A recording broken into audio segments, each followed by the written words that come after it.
Fatoumata Diallo is suing salon owner Kanaya Taylor for 5 wigs. Court come to order. All rise. Judy. Have a seat, please. Hello, Judge. Case number 2008, Delano versus Taylor. Thank you. You're welcome. Briefly, and then I'll get into specifics. You sold over the internet some wigs. You claim you sold them to the defendant. Yes. They were charged on a credit card. According to you, it was the defendant's credit card. You shipped the wigs. The defendant, according to you, received the wigs, then challenged the credit card charge, and the charge was reversed so that you did not get your money. And Miss Taylor kept the wigs. It is Miss Taylor's claim that you never sold her the wigs, that you sold the wigs to clients of hers, and if they didn't pay you, that's not her problem. Is that your defense? Yes, ma'am. Okay, yes, ma'am. Stop jumping up and down because it makes me seasick. Okay. Stand still. I can't. You can't. Do you want a stool to sit on? No. You sure? I just have anxiety. Okay. Miss Diallo, how long had you been in the online wig business? 3 years now. And on what date did Miss Taylor contact you? October 1st of 2021. Had you ever dealt with her before? I haven't. A customer of mine actually referred her to me. You had not dealt with her before? Correct. And her first order was for what? A 34-inch deep wave wig unit. I don't know what that is. Tell me how much it cost you. $391. And how much did you charge Miss Taylor? $491.96. And you shipped it to her? No, I didn't. Where did you ship it? Right now, I didn't ship anything at the moment. Okay, so she ordered the first one for $491. Yes, and then after that, I shipped after. How many did she order all in total? In total, 5. Within what period of time? In the span of 4 days. Okay, and Miss Taylor, you do not deny the fact that 5 wigs were ordered in a conversation over the internet with the plaintiff. Is not an answer. Yes, ma'am. Do you have a copy of those orders? Yes, ma'am. I'd like to see them, please. Fatoumata hands a document to Kevin, who brings it to Judy. She reviews it.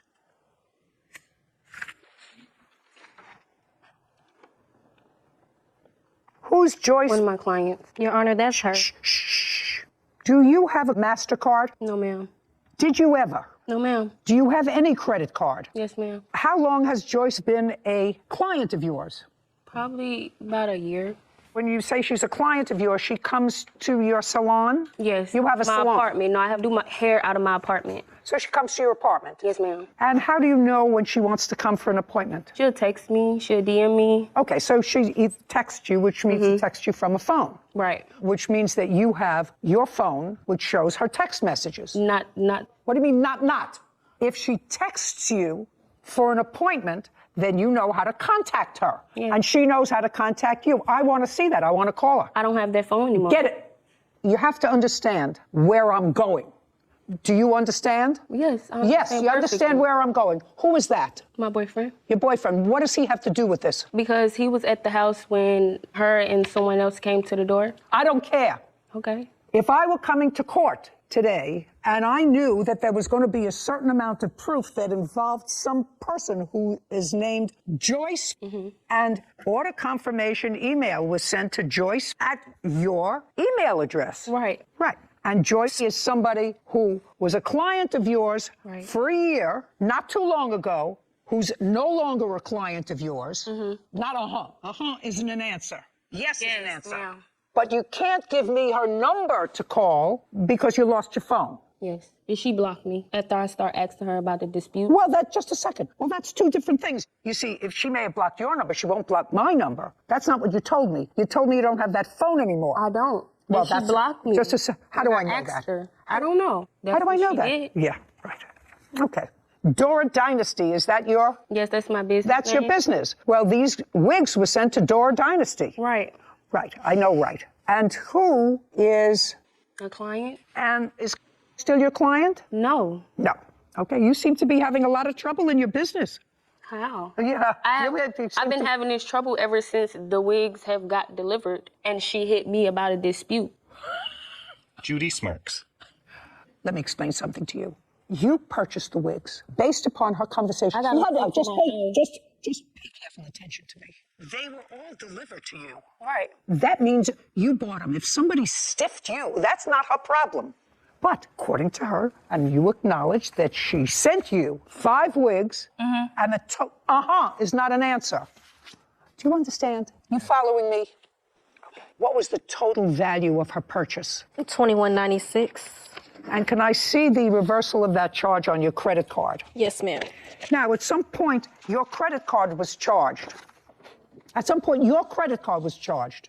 That's either a yes or a no. No, Whose credit card was charged? my clients. Which client? I'm not sure. Whichever wig she said was disputed. You said in your answer you kept all the wigs. No, I didn't. I didn't keep all the wigs. They got delivered to my house. 2 of them I installed, and the rest they picked up. Judy reads Kanaya's response.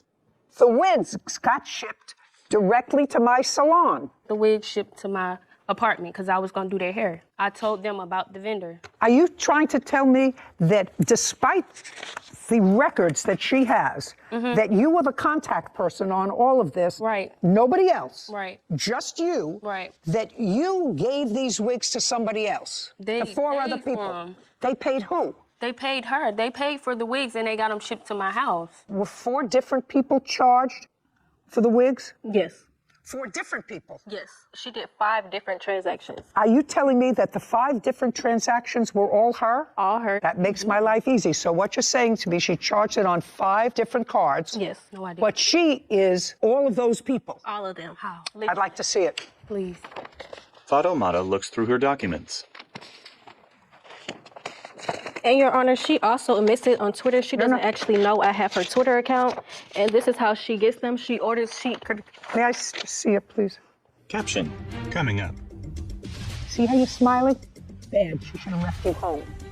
Man, please. Do you understand? She should have left you home. Nah, they just ain't You should have communicating left right. you home. They ain't communicating right. Still not a good look from you. A courthouse. The Judy Justice logo appears. In the courtroom, Fatoumata and Kanaya. Fatoumata Diallo claims salon owner Kanaya Taylor owes for the cost of 5 wigs. What's beauty? that's her business name. Business Twitter. I don't have a Twitter. Right. I have an Instagram, 2 of them, I have and a business page. That's what I have. I don't have a Twitter. Do you have my Instagram? I do. Don't talk to each other. Don't ask her any questions. Judy reviews a document. That's so interesting. What? From Dora Salon, is that it? Or Dora Salon? Yes, ma'am. No. I have her LLC. Just a second. Yeah. Can I see that? Yes. Yeah. It's Dora Dynasty. And here's her LLC, so it matches. I'd like to see it. And here you go as well. Fatoumata hands documents to Kevin. Well, this is from Beauty at... No. What do you mean, no? No, my business name is Dora Dynasty. Yeah. Dora Salon 1 Beauty, Dora Dynasty LLC, Dora's Dynasty. Right. And about the same time, the tweet is over 2,000 in wigs. I'll smack those. And then on the 13th, you write, my wigs come tomorrow. And then on October 11th, I'll be wrong if I dispute it once I get it. And then I don't know. What did the, Because, what is, ma'am, just a sec, I'm reading something. It's not an answer. I didn't ask you anything. What does that mean, Sarah? It's just an emoji. Like, so what? I don't care. Oh, I'll be wrong if I dispute it once I get it. So what? But it was so rude I can't even ask them questions, telling me I didn't read it. And then she writes, see how you're smiling? Bad. She should have left you home. Man, please. Do you understand? She should have left you home. Nah, they just ain't You communicating should have left right. her home. They ain't communicating right. I paid all this money for these wigs and these slow rolling. Wow. I assumed that those people, the clients that you were talking about, was slow rolling. Would that be a fair statement? I mean, I'm not familiar with all of this. And then you show me in these tweets, or whatever they call them, a picture that was put up by Boo. Is that a name? Yes. Now, what is that? That's her client actually contacting me and telling me that she's charged her for the wigs and that she was never a stylist to begin with. How did I upcharge the fee when they paid for it themselves? Nobody hears from that. Okay, so you acknowledge you got them. Your statement is you no longer owe them. She didn't make a deal with you. She made a deal with 4 other phantom clients, 2 of whom Either you lost your phone, the dog ate your phone, you don't have the number anymore, you don't have the contact anymore, but we don't know how to get in touch with him. And then there was somebody that actually was wearing one of the wigs that she didn't get paid for, that she got from you. That's not true. Could I see the invoice and the chargeback, please? Yes. Fatomata produces documents. Still not a good look from you. Yeah, not a good look. Funny because it's not true. Not a good look. She hands the documents to Kevin, who brings them to Judy. You the boyfriend? Yeah. Stand up for a minute. Just have a couple of questions. Tell me your name. Brandon, right? What do you do for a living? I'm a barber. Do you live together? Yes. How long have you lived together? Going on a year. So you were living with her when these wigs were delivered? Yeah. Yes. Yes. Would be an answer. Were you there when she opened the wigs? One wig she had to put together for a client. Then she opened, she told me she was doing, I know her. I don't be in no business like that. So the answer is you were only there when one wig was delivered? I was only there when she opened one wig. When she opened one. And I took her to go pick up a wig from her. Did you drive her there? Yeah. Did you go in with her? No. She came outside. She walked across the street and got it. Don't speak. Don't speak. She walked across the street and got it. From her, yeah. Downtown. Your Honor, she was actually driving. Do you work out of the apartment as well? No. You work out of a shop? Yes. Are you ever there when your girlfriend is working on clients in your house, in your apartment? Yeah, I've been there. Often? Not really, I be gone. Working hours, I'm working. If she work at the house, I'm working at the shop. How many rooms are in the place where you and the defendant live? At the time, we was in a 2-bedroom apartment. And who was there, just the two of you? No, we had a roommate. So you had one bedroom for yourselves, you had a roommate, and then there was a common area, kitchen, living room, right? Yes. Where did she conduct her salon business, in what room? What it would be like dining room area. In the dining room? Yeah. And is that where she kept her equipment? Yes. Is that where she kept her materials? Yeah. How many wigs did you see in that dining room area at any one time during the time you were living there? Maybe one she was working on the dog, maybe two at the most. You paid rent in the apartment? Yeah, I pay rent. No. Did she pay rent? Yes. How much? It was like, what, 1,200? Don't ask her anything. 1,200. I don't pay the rent, 1,200. I don't pay it, so I don't know. Why don't you pay anything towards rent? I don't have to pay the rent if I pay the bills, I pay car notes, I pay different stuff. We 50-50. Well, if it's 50-50, then you would also pay part of the rent. Not if it add up to both our car notes, rent, which really be a little bit more. Okay, so you pay the other bills, she pays the rent. I moved in with her. I ain't lived there the whole time. I thought it'd only be like a year. She was already staying there. I moved in. With what did you pay the car note? With a check? No, I pay with either a car or my money. Your girlfriend, does she have a car? Does she have a car? Yes, yes or no? Not right now, she did. Did she? Yes. What kind of a car did she have? Chevrolet Sonnet. And what happened to that car? It got, repoed. It was repossessed. They was scamming me on my insurance. Just a second. I didn't ask you anything. I'm asking your witness. Okay. You brought him. All right. Caption coming up. I'm not the only person you suing. If I'm not, nobody is listening to you. Okay, well, can I leave? No.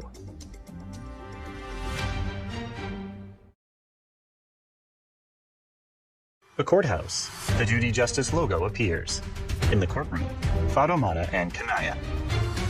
Fatomata Diallo has accused salon owner Kanaya Taylor of stealing 5 wigs. Kanaya says Fatomata was trying to scam her. So the car was repossessed. When? Don't look at her. Give me a month, give me a year. Was it recent, in the last 3 months, 4 months? I can't give you a month. So it was repossessed because of non-payment of whatever the note was, because that's the only basis to repossess a car.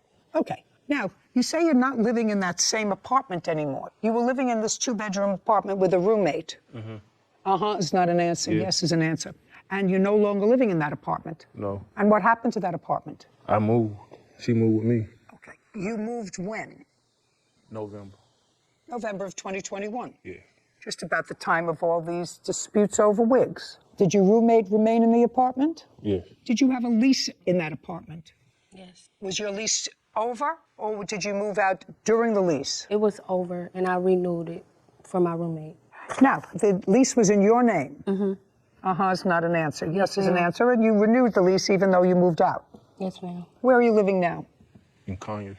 What kind of place? House. And I pay all the bills. And what does your girlfriend do? She works. What does she do? She does lashes. She does hair. She does nails. She's an entrepreneur. Does she have a website? Yes. Yes. What's the name of her website? You think? Yeah, I think. I don't be on. I don't shop with her. Got it? Looking. Did you have a conversation with Miss Taylor about these 5 wigs? Did you have a conversation with her? Yes. Do you have a cell phone? Me? No. Did you ever have a cell phone? Yeah. What happened to your cell phone? I broke it, so I went on another one. And you didn't get another one? It have to get sent to the house. I just broke it. Like, I just broke it. You just broke it? Yeah. So you have a cell phone. Tell me how you broke the cell phone. I got real angry and I threw it. You got angry with somebody? Yeah. And tell me how your girlfriend lost her cell phone. Oh, she gave it to me. And when did she lose her cell phone? She gave me that phone. I bought her another phone. She gave me that phone. So she gave you, around. just a second. So she gave you the phone that she had been using, which had Joyce information on it. That was the phone she gave you. I guess so. I don't know Joyce. I don't know who Joyce is. Sit down. Braylon sits. Miss Taylor, you want to be in business, you have to pay for what you ordered. It's absolutely, I'm not speaking to you, it's absolutely outrageous that she sent you these wigs, they were delivered to your house, and she not only doesn't have the wig, she doesn't have not only her profit, she doesn't have any money. And you've got a lot of clients that you can't identify, and phones that got lost, and information that you don't have. And information that you don't have. Clients that are no longer clients, that blocked you. I mean, people who block you after you work for them for a year, that means that you're either doing a lousy job. No, because the way she came at me, I actually chumped them off because I feel like you're messing up my business. So I chumped them off, and I guess she didn't want to reply, and she just blocked me. 2196, judgment for the plaintiff. Your Honor, I have other text messages. I was out of business for like month and a half. I have to tell you something. I can't discern whether you lost business or not because of this. I cannot discern that. I can give you back the money that you lost as a result of shipping her 5 wigs and not getting compensated for it. And I also had court fees, and I ordered a PI as well. But just a second. More people that I will just me hear. for wigs. What were your court fees? I'm not the only person you suing. If I pulled up nobody and bought wigs, why wouldn't I? Nobody is listening to you. Okay, well, can I leave? No. Kanaya rolls her eyes. Court fees. And I also have my incident report that day. Just a second. Would you please just give me the court fees? You said you had court fees and you hired an investigator. Yes, I did. And I'd like to see that invoice, because that you're entitled to. I have the text messages of my PI. Fatomata hands documents to Kevin, who brings them to Judy. She reviews them. I don't know what this is. I don't know what this is that you're handing me. I asked you what the court fees were. I have my PI phone number. You have nothing. I didn't print out my court fees, but I do have my report. Do you have an invoice from the investigator that you say that you hired? Yes. And the work that they did? Yes, I have all the messages. I don't want messages. I need an invoice, a payment. I did a payment. $400, and we have the text message trying to find her everything. Can I see it, please? Fatomata hands her phone to Kevin, who brings it to Judy. She reviews a string of text messages. It was $250 for skip tracing and $150 for service. My sales went down. Just a second. Did this person serve her? Yes, they did. 2196, judgment for the plaintiff. That's it. We're done. This court is adjourned. Outside the courtroom, Kanaya, then Fatomata. I never did it. I just got it sent to my house. We went through everything. We had to go through birthdays. It's like saying, I know a friend that they know how to cut hair, text messages, everything. And then you don't like your haircut. What you want me to pay for your haircut? Like, girl. We literally hawked her down for the information. She honestly messed up my clientele. Judy and Sarah. It would be easy to be forthcoming with me and say, these are the clients who I sold it to. I gave her the information. They were supposed to pay her, whatever, but she didn't. A lot of running around. A lot of running around, and there's no question that the plaintiff sold her those wigs. She made a markup. She made a 25% markup. That's okay. And I'm certain that she put in the wigs and made her own markup. That's commerce. But this ability to reverse charges on a credit card and to have somebody, and it's usually just a person, we're not talking about a committee or a tribunal that determined whether or not the charge was legitimate, just to reverse it. And then where are you? You're left without your product. Very frustrating. It's a double-edged sword. It can be very useful. I've had to do that on a few different occasions. And the process is very hidden and sort of behind the curtain. And I fear for people like the plaintiff who run their own business, hardworking people who make the best money on the internet because there's no overhead fee of running a store. But these are some of the risks and things that you have to ensure before you get into business. Well, too bad. Yeah. Too bad people don't do the right thing. If they did the right thing, we'd be out of business. Title, Judy Justice. Want justice? Go to judyjustice.Season. Is suing her father, Neil Irwin, for personal belongings. Judy enters. Court come to order. All rise. Have a seat, please. Kevin. Case number 27, Irwin versus Irwin. Thank you. You're welcome. Miss Irwin, this is your dad? Yes, he is. And you're 19? Yes, I am. According to what I read in your complaint, your parents divorced when you were 10. Yes. And your father was your primary custodian. You lived with him. Yes, I did. Did you graduate from high school? Yes, I did. When you were 10, 11, 12, 13, 14, 15, and 16, did you live with your father? At the age of 15, I moved out because... Okay, so at age 15, you moved out? Yes. Because here you said, when I was 18, my father kicked me out of the house for no good reason. Yes. Guess what? Well, you just told me that you left the house when you were 15. Yes, and I lived with my mother for 2 years, and... Okay, so from age 15 to 17, you lived with your mother. Yes. Is that because you were having difficulty with your father? Yes. Okay, and then you went to live with your mother. Yes. But that didn't last. No. So now, at 17, you go back to your father. Yes. And you stayed with him until you were 18. Yes, correct. So far, I have the fact that your family is a little dysfunctional, but that you had certain problems. So I moved out when I was 18. Just to say that. Would that be a fair statement, that you had some problems? No, it would not be. Okay. What high school did you graduate from? It's a school partnered with the National Guard for kids that are off track to get them back on track. Did you have to pay for that school? No, they are paid by the government. Could you look them up for me? Yeah, it's a residential program for youths aged 16 to 18 who've dropped out of school or who are seriously behind in credits and need to catch up quickly. Okay, so you were dropped out of school? No. Or seriously behind? Yeah, dropped out or behind in credits. Okay. And how old were you when you graduated from... I was 17 years old. And so at that point, you moved in with your father? Yes. And why did you leave when you were 18? He had evicted me. Okay. And I'd like you to tell me your version of this evicting you when you were 18, because this case involves you're suing your father for items that he disposed of that were yours, and you want this court to award you $7,400 for the things that he disposed of that were yours. Yes. Okay. So tell me why you believe he evicted you when you were 18. I believe he evicted me when I was 18 because I was buying my first car and he got jealous of the car I had, and he stated that when I moved back in for the second time. He evicted me the second... No. Where on the first time that your father evicted you? Not the second time. The first time your father evicted you, I can ask him, or you want me to stay with you? You can ask him. Fine. Tell me why you evicted her the first time, which you did. The main reasons would be that she agreed to pay rent, which she never did. She working? Off and on. I'd say over the past 2 years, she's probably had, from my guesstimate, 15 to 20 jobs, all ranging from an hour or a day. I think the longest being about 3 months. Can't maintain a job, would prefer to smoke pot all day in her room and hang out with her boyfriend, basically.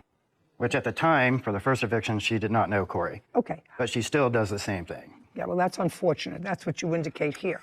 So that was the reason that you evicted her the first time.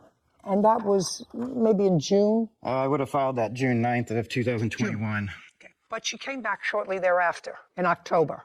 The sheriffs removed her August 13th, 2021. Is that because you asked her to leave and she wouldn't? It's a 3-step process. And I had a 24-hour notice posted to the door after 34 days. Well, she's your daughter.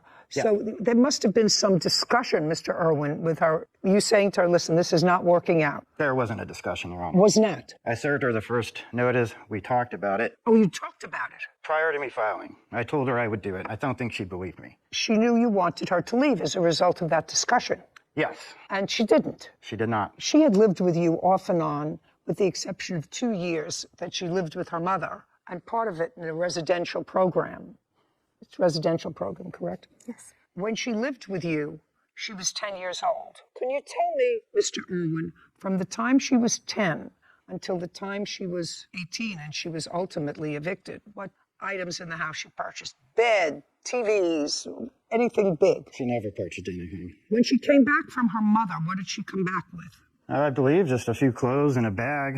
She had to kind of run back. And to the best of your knowledge, had your daughter maintained any sort of gainful employment the last 3 years? No. So other than the clothes she came back with when she was 17, there were no big ticket items? There were a few by the time I had to evict her the second time, but I would have furnished those, being, bed set, furniture, Tempur-Pedic bed. I think that's part of what she's really wanting out of this $7,400. Okay, so you purchased a bed? Yes. Because you didn't have one in the room where she was? I was just trying to take it, yeah. I was using the room for my own purposes. I live alone until she moved back in, and usually welcoming of my daughter coming home. So I furnished a room. Okay, so that's why you left the first time. The first time you left because he got annoyed that you were hanging around doing nothing and smoking pot. I did pay rent, right. too. Right. No. And weren't doing it much. No, I was not smoking often. We're not doing much, is what I said. Yes, I had a job. I worked at the beginning of the year. For how many days? I worked there for about 3 months, and then I worked as a kennel technician for about 2 months. What happened to both those jobs? My dad, his alcoholism, he would never let me sleep in the room as I was paying rent, and he would lock me out. He would lock me out. He would lock me out, and he would flip the garage switch, so I wasn't able to get access to the house. I wasn't able to get clean, so I couldn't obtain the job, and my mental health wasn't there for that job, so that's why I took the kennel technician job, and that's when he evicted me. Where are you living now? With my boyfriend. That's him? Yes. And where are you working now? I am unemployed. Good, that's easy. So now you're not working. Now nobody's locked you out. Nobody's made it impossible for you to work. And what kind of work does your boyfriend do? He is construction. I do DoorDash. Okay. Your boyfriend is construction? Yes. How old is he? He is 20 years old. Judy gestures for a young man to rise. You're Corey? Yes, Your Honor. Who do you live with? My mom and her new husband. How did I know that? How did I just know that? It's so perfect to be old that, I asked the questions. I could have asked the questions and answered the questions. So you and your girlfriend live with your mother? Yes, Your Honor. Did you graduate from high school? Yes, Your Honor. And what's the name of the company that you work for? Landscape. Do you work for them full time? Yes, I do. For how long? I've been working for them about 2 months now. 2 months? Yes. Prior to that, what did you do? I worked for Chewy. Chewy, the dog products? Yes, Your Honor. What happened to that job? I just wasn't liking the job anymore, and I thought I could do a lot harder work, and that's what I strive to do, is just continue trying to be the best person I can. And what does your girlfriend do all day when you're out in your landscaping job for the last 2 months? She stays busy going to the gym and making sure that everything is in tip-top shape, and just bringing me lunch when I'm on my break for work. And you're living in your mom's house. Be a fair statement. You don't have to be a math wizard, which I am not, because you don't have enough money to move out into your own place. Yes, Your Honor. Does your mom work? Yes, she does. Who else lives in the house? Her newly husband. Now, you have a room in your mom's house? Yes, Your Honor. Is it furnished? Yes, Your Honor. Who bought the furniture? I bought the bed set, and Tell me when you bought the bed set. I bought it about 2 years ago because we moved there recently. So what you're telling me is you purchased a new mattress? Yes. With your earnings? Yes, Your Honor. And how much was it? It was about $1,500. And if you left the house, you would want to take your mattress because you bought it. Yes, Your Honor. You wouldn't take any of the other furniture in the house because you didn't buy it. Yes, correct. Whether it's your dresser or a TV in your room, your parents bought that. Yeah. The mattress you bought. Yes, Your Honor. Now you can sit. Corey sits. Caption coming up. Show me that you gave him $3,000. I can't figure that you had saved $3,000. I gave him that to purchase the mattress because that was the time I was purchasing my car. How could you purchase a car? You don't work.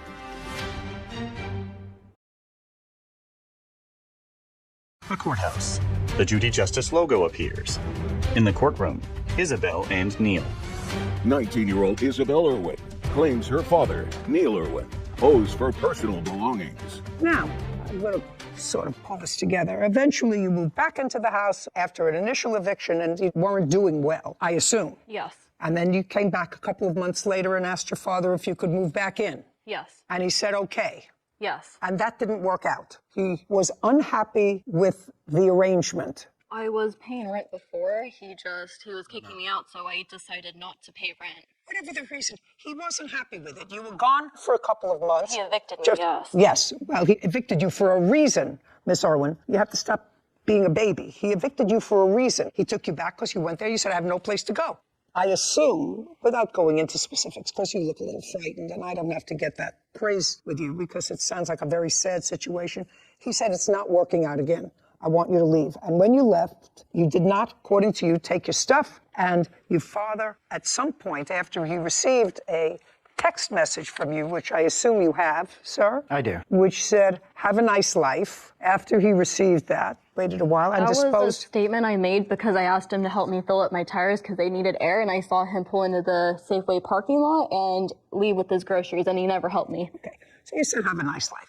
And then you want a whole bunch of things from the house. Now, I want you to tell me, with your limited work history, which you have, hardly enough to sustain yourself, because in October you came back to him and said, I need a place to live. So I want you to tell me what you purchased. I purchased the Tempur-Pedic bed. And who did you purchase it from? My father. You purchased it from your father? Yes, he made the original purchase and said I could just give him the money, which I did. Okay.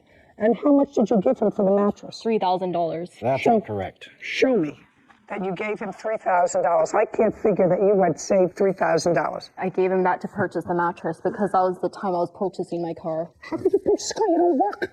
You don't work. Isabel hands a document to Kevin, who brings it to Judy. She reviews it.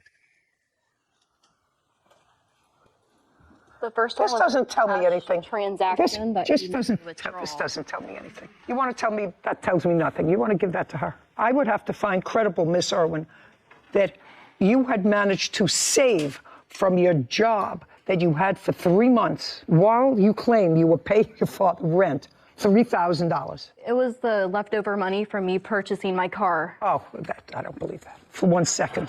Okay, you want to tell me about the mattress, sir? Okay, simply put, I got one for myself when she wasn't living with me, and the mattress I furnished her with, it was a floor model. He gave me a good deal on it. I got retails about $3,500. I got it for $2,300. My daughter and I did have an agreement that she could purchase the mattress for $1,800. However, as you may have figured out, that did not occur. And this was after she moved back in October, or when she was... Yep, yes it was. After she moved back in October? Yes, Your Honor. Okay. The mattress is staying where it is. Okay. Now let's go to dresser, nightstand, and TV. So you acknowledge that none of those things you purchased, bed, dresser, nightstand, and TV. No, I did not purchase that. Okay. Now that's your father's. He threw out my clothes, shoes, and jewelry. Now, you were evicted. Yes. Was it an actual eviction? Did marshals come to the house? No. I got served the eviction notice on June 30th. He illegally locked me No. Just June 30th. Yes. So on June 30th, you were given an eviction notice that said that you had to be out on what date? In 30 days. Okay. So far, is that correct, Mr. Irwin? It's fairly correct. I do have the 30-day no-cause notice to quit that she was served.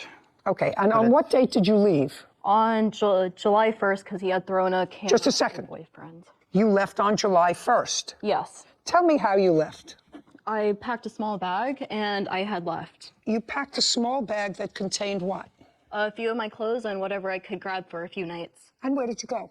To my boyfriend's house. So you went to Corey's house? Yes. Do you have a laptop? I do not. Do you have a phone? Yes, I do. Did you take the phone? Yes, I did. You took some clothes with you, and you knew that you had an eviction notice, correct? Yes. Tell me what jewelry you allege your father threw out. He threw out my necklace my boyfriend had bought me. Okay. Which boyfriend? This boyfriend, Corey. Tell me about the necklace. He had purchased it for my birthday. Okay. Stand up, Corey.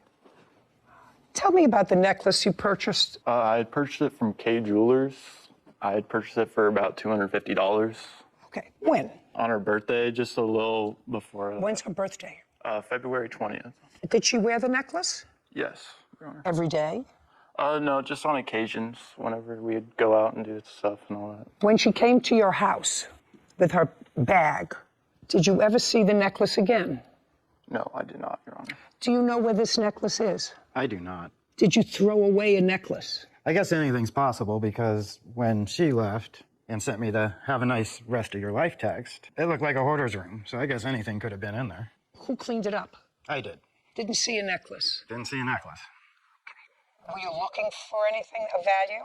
I wasn't looking for anything. To me, it looked like old clothes that probably hadn't been worn in years. Okay. I just wanted to clear out the room. Fine. Have a seat. Other than that necklace, what other jewelry did you have? I had some rings I purchased from Ojai, California on a trip I previously took for my dad. Okay. What else? You took a bag of clothes. What specific? Because you had jewelry, shoes. I assume you took some shoes with you because you were going to be there. Not. Well, you were wearing a pair of shoes. Yes, I was. I was wearing my old shoes. Okay. When you got rid of all of the stuff, Mr. Irwin, you didn't go through any of it? No, I did not. Did you give her any notice that she had 10 days, 2 weeks to get her stuff? I did not give her notice. On what date did you dispose of all of her stuff? It would have been around July 20th, about 20 days after or so. Okay. Well, but even according to your eviction notice, she had 30 days to vacate. Well, if you read the actual eviction notice, it's 5 days. After 5 days, you have to file another part of the eviction notice, which is unlawful detainer, meaning that she is now there illegally. So she left within the 5 days, willfully. Caption, coming up. I'm 19 years old, and I want to live to be 79. And right now, that doesn't look good for you. I'm telling you, you look troubled and older than your years.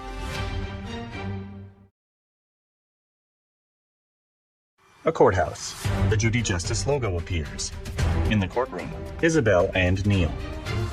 19-year-old Isabel Irwin has accused her father, Neil Irwin, of throwing out her personal property.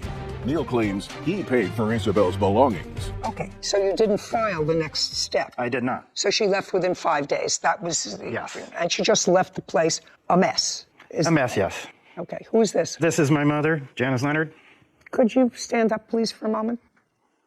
Miss Leonard, how many grandkids do you have? Well, from Neil too, I have 6. Did you and Miss Irwin get along? Oh, yes. We lived in Idaho at the time. I had an equestrian center. So every summer she would be there all summer long. We taught her to ride. She had the best horses. She jumped. She was a fantastic rider. But as the years went on, it was just getting more difficult. When she turned 14, her behavior changed drastically. Can you describe, I know that you moved back to where your son lived. And according to the answer, he gave you a key to the house. He was in Las Vegas on a trip. That's correct. Could you describe when you went into the house what Miss Irwin's room looked like? Every time I would go over there, the house would be worse every single day. And there was a very strong, pungent smell. So I thought the dogs were going to the bathroom. Her room was a total disaster. There's clothes literally strewn, I don't know how tall, but 12 inches maybe. Nothing was ever picked up. And one day, before Neil came back, I said, this place is really smelling bad. And later I learned that they were smoking marijuana. They would be in the bedroom and giggling and in the bathroom together. And when I would come, she'd only be there for maybe 20 minutes and they both would leave. There was no respect, I have to say. I've seen her in action and she can be very nice and very polite, but there's a whole nother side that is actually very scary, to the point when she was years ago, 14, my husband and I were locking our bedroom door because we were afraid of her when she stayed. Okay, thank you. Isabel, is that what they call you, or they have a... Yes. Isabel. Word of advice, caution, you're 19? Yes. You look older. That's not a compliment. You seem like an intelligent young woman. Thank you. But I see issues there of blaming everyone else, and it's very possible that your father and your mother and other people share the blame in your issues. That's possible. But at this point in your life, Isabel, you're just starting, and you can either spend your life blaming somebody else, parent, grandparents, siblings for where you are, or you can say, I have to get myself some help and put a period because I'm 19 years old and I want to live to be 79. And right now, that doesn't look good for you. I'm telling you, you look troubled and older than your years. Your father looks better. Your grandmother looks better. They look appropriate to their age and stage and clearer. So I think that you should get some help. I also think, Mr. Irwin, there were things in her room, and believe me, I have seen rooms like that. You know, I have been involved with lots of kids and grandchildren. Most of them grow up, and once they get a place of their own, they walk around with a bottle of Windex and Bounty and clean up after everybody's fingerprints. But if they're living in their parents' house or their grandparents' house, they live like slobs. Sometimes that never changes. But, you know, there's messy, and then there is dysfunctional. And what you are describing is dysfunctional. And I think if your daughter was honest, she would look and she would say, that's dysfunctional. You were in the room, Corey? Yes, Your Honor. Stand up. Would you describe your girlfriend's room in her father's house as evidence of being dysfunctional? Not at all. Right here, Corey. Okay. Does her room look like your room? No, it does not, Your Honor. Okay. Would your mother permit your room to look like her room? It's not an answer, Corey. Would your mother permit your room that you're sharing to look like the room that was in his house where your girlfriend lived, and you stayed occasionally? No, Your Honor. No. Okay, sit down. You should have looked for the necklace. He gave me an honest answer to everything that I asked him. So the necklaces was probably mixed in with a load of garbage that was there. To say the least. That was accumulated. It was like a hoarder. So I'm Your awarding Honor, you. I have a video to of your the boyfriend, room. $250 to go and buy her a new necklace. Thank you very much. This case is over. Thank you. This court is adjourned. Outside the courtroom, Neil, then Isabel. I agree with the judge's decision 100%. I think it was very fair. I think it wasn't fair. She has so much more potential than what she's doing right now. I was just trying to get my belongings, and he literally just never wanted me to do it. She's a great kid, and in all reality, she's just making some wrong decisions right now. I made any really bad decisions. It's all been influenced by my father. You know, the apple doesn't fall far from the tree. I hope she grows up, and I love her. I know I need to grow up, but he evicted me, gave me 2 days, and I didn't want to make my dad mad. Sarah and Judy. I hope you weren't talking about me when you were thinking of your grandchildren keeping messy rooms. I try and be neat and nice and organized. Well, I wasn't thinking about you today as a law school graduate, but I do remember when you were in college and you were staying with us rather than in the dorm, keeping your door closed because it looked like somebody hit your room with a Mixmaster. Maybe just a few too many open suitcases, I guess. Yeah, open, unpacked suitcases. But got older and more respectful, and then you had your own apartment, and I remember visiting your apartment, and I said, who is it that lives here? I couldn't figure out who lives here. It's not the same person who lived with me.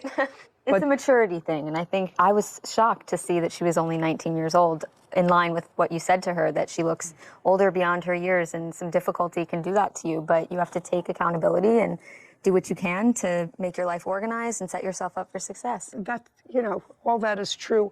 I'm not sure that she has all the tools to do that, and I don't know if she has anybody there to guide her. It's too bad because she seems like an intelligent young woman, and her grandmother certainly portrayed a picture of a child who was accomplished when she was younger, and then something happened, you know. I hope she turns it around. Hope she turns it around. I hope it's not other issues. Title, Judy Justice. Are you having a family dispute? Go to Judy Justice Ducker. Are suing their former employer, Gary Zephyrin, for unpaid wages. Judge Judy enters the courtroom. Court come to order. All rise. She sits at the bench. Have a seat, please. Kevin approaches. Hello, Judge. Case number 2071, Booker Marshall versus Zephyrin. Thank you. You're welcome. Zephyrin? Yes, ma'am. Mr. Zephyrin, you're being sued by these two people because they say they worked for you delivering packages, I believe, of auto parts. Is that right? Yes, Judge. And you didn't pay them. That's simple. You're in the auto parts business or just the delivery business? Just the delivery business. For how long? For about a year. Explain the business to me, since you're not in the auto parts business, just the delivery business. I have to understand the process and keep it short. The process is I go to the store, pick up the car parts. Go to what store? Hyundai or Toyota. So you go to the manufacturer Yes. or the dealership The dealership. and get the part. And get the part and deliver it. And you take them to independent garages that fix cars? Yes. Okay, now I understand. Your business is you're sort of a middle person between your local auto repair shop and the manufacturer who manufactures those parts or its dealer. Yes, that's correct. You don't make a markup on the part, you're just paid for your delivery service. Is that right?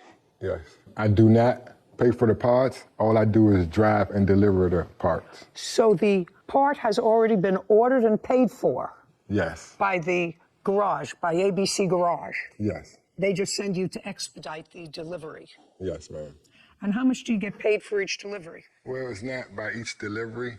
At this particular contract, it was between $120 and $160 a day. And you said that this particular contract, what contract is that? This is the car parts contract. Before the car parts, delivering the car parts, I was delivering packages. But this operation was just car parts. Yes, it was. Now, at some point, these two people, how many vans do you have that deliver the parts? Currently, I have one van, What were they using to deliver the parts? the van that I have. And what did you do? I worked my 9 to 5. You had a different job. Yes. What kind of job did you have? I work at the Navy Yard. So this is sort of a side gig. A hobby, I would say. Well, a hobby, $120, $160 a day is a nice hobby. I think so. Yeah, okay. And so based upon what you told me before, both of these people did in fact deliver parts using your van to various ABC garages. They also used it for personal use too, yes. I don't care, but they used it because you didn't use it. You were doing your day job, according to you. Yes. And this was a side gig where these two people were working during the day to deliver the parts. Mr. Marshall was working during the day. Okay, let's just say Mr. Marshall. Okay. Now, Mr. Marshall sort of contracted with Miss Booker, or did you? Mr. Marshall did. You contracted with her. You agreed with her that you would split up this delivery. You would do it a couple of days and she would do it a couple of days. Yes, Judge. Okay, so you had no direct agreement with him. Miss Booker, look at me. My question is, did you have a direct agreement or ever meet or discuss salary with the defendant? No, I did not discuss. And you can sit down. Because you have to have some sort of an agreement with someone in order to sue them. You had no agreement with him. Whatever agreement you had with him, correct? Is that right? Yes. And am I correct, Mr. Marshall, that you were supposed to be paid, according to you, a certain amount per day to make these deliveries? You decided you wanted to work 3 days a week and she would work 2? Yes, That's ma'am. what I thought I read. Okay. How much was the defendant supposed to pay you a day? $80, Judge. So you had a deal for between $120 and $160 a day. You were paying him $80. You were working your day job. And so you were either going to get $40 or $80, depending upon the work that was done, right? Correct. And you were going to get that as a result of his work. Yes. Perfect. Now, this is what you say. You say that you all decided to go into business together. You bought this van. You paid for the insurance. He was going to work and make the deliveries. I'm telling you what you wrote. Okay. And if you have a problem with that, you'll tell me in a minute. Okay. He was supposed to work, make the deliveries, and not get paid until you paid off all your expenses, your startup expenses, the van, your insurance. Didn't you say that to me? Yes, I Or did. maybe I'm thinking about another case. I did Oh, say you did say that to me. I just wanted to correct the we, because I bought the van and I paid up all the stuff. I said you paid. I didn't say he paid. You paid the van. You paid for the insurance. He was going to drive. He says you were supposed to pay him $80 a day to do that because you had a full-time job. You were making your money. Your defense to it is that that was not the agreement. The agreement was that he would work for free until all the expenses were paid off that you advanced for the little business. Yes. Right? Yes. How much was the van? $2,000. So it was an old van. Yes. And how many months did you work at this job before you had a kerfuffle with him? A year and 3 months. Is that correct, sir, that he worked a year and 3 months? It seems more about close to a year to me. And when you say you worked for a year, was that 52 weeks a year? Yes. 5 days a week? Yes. Sometimes on Saturday. From when to when? I would work, depending No, from what month and year to what month and year? January 2021 until March or April 2022. And in that year plus, how much money did you make? Caption coming up. If you kept records of the days that you worked and how many hours you worked and how much you were supposed to be paid, then I could look at that. But I can't do this. This is ridiculous. Judge, may I explain? You can try, but you're going to be unsuccessful, Mr. Marshall. But I'm going to give you an opportunity to try. And later today. He did, in fact, bring you a truck. He didn't. Never brought you a truck. Never brought me the truck. Never returned my money. Anything. Oh. At courthouse, the Judy Justice logo appears. In the courtroom, Marquis, Kai, and Gary. Marquis Marshall and Kai Booker claim their former employer, Gary Zephyrin, owes for unpaid contractor work. In that year plus, how much money did you make? Judge, it's a tough question because Mr. Zephyrin never paid me what he was supposed to pay me. He always came up with an excuse or a reason. I want to know how much money you made in that year. I don't know off the top of my head. Well, Judge. Then I can't help you. I have to know how much money he paid you, and I'm going to figure out from how much money he paid you, because even if I buy his defense, the van was only $2,000. So you have to sit down and figure out how much, unless you know, how much did you pay him? Around $320 a week. What do you mean around? I mean, you're a businessman. He did not work 5 days a week. He's saying he worked 4 to 6 days a week. All he worked was 3 to 5 days a week. I assume you were paid in cash? Yes. But you were paid during that year. Yes. Give me an idea in thousands how much you were paid. Around $20,000. $20,000. Yes, Judge. Around. Yes, Judge. So he did, in fact, pay you. He didn't pay me everything he was supposed to pay me, Judge. Well, how am I supposed to figure that out, sir? How am I supposed to figure that out? You keep records of what you delivered? Does he keep records? He doesn't have to prove your case. You have to prove your case. Yes, Judge. So do you keep records of when you worked and when you were paid? Yes, I keep records of when I worked, Judge, but I did not keep records of what I was paid because we're always arguing. He never paid me the full $700. That's not the reason you don't keep records. I'm sorry, Mr. Marshall. If you kept records of the days that you worked and how many hours you worked and how much you were supposed to be paid, then I could look at that. And I can ask him, and I assume he's a businessman. He would have the same records, and there may be a dispute, but I can't do this. This is ridiculous. Judge, may I explain? You can try, but you're going to be unsuccessful, Mr. Marshall, but I'm going to give you an opportunity to try. I appreciate it, Your Honor. Mr. Zephyrin was my friend. We went to the same high school, played on the same high school basketball team. I was the MVP, he was the team captain. Recently, his health has been declining. Because his health has been declining a year ago, I went to Mr. Zephyrin and I said, I'm a private contractor and I have different contracts with places. I think that you should do private contracts so you can spend more time with your kids and your wife. I apologize, but I'm emotional. Well, don't get emotional. I used to love Mr. Marshall. This gentleman. Mr. Marshall, what I'm telling you is don't get emotional. This is not... Okay. It's a sad thing that you know each other for a long time, I hear, and that it's come down to a case in court. But you have to understand that in order for me to make a judgment, I need facts and information. And it's not as if you're saying to me that you delivered packages, which he acknowledges, and you were never paid. What you say is that you were shortchanged. Yes, Judge. And you have to be able to show me that. I have the agreement of Mr. Zephyrin agreeing to pay me the $80 a day, and we came out with a pay Just a second. That's okay. I have to see when you worked and what you were paid. How am I supposed to figure out what it is that he owes you? Because we both know that he only paid me $300 instead of the $700. We both know that. Well, he paid you $20,000, so that's not true. According to you, he paid you $20,000. So if what you're saying that we paid you $300 and he owed you $700, is that what you're saying to me? Yes. Okay, so it was the last period of time that you worked for him? Yes. Okay, so that last period of time was when to when? Give me the month, give me the day. January to March this year. From January to March. Yes, Judge. Of 2022. Yes, Judge. You work and you claim you were owed $700. That's what you just said. Is that correct? I apologize for the miscommunication, Judge. He only paid me $3 when he was supposed to pay me $7. Just a second. You're not paying attention to me, sir. I said your claim is that he owed you $700. He owes me more than $700. No.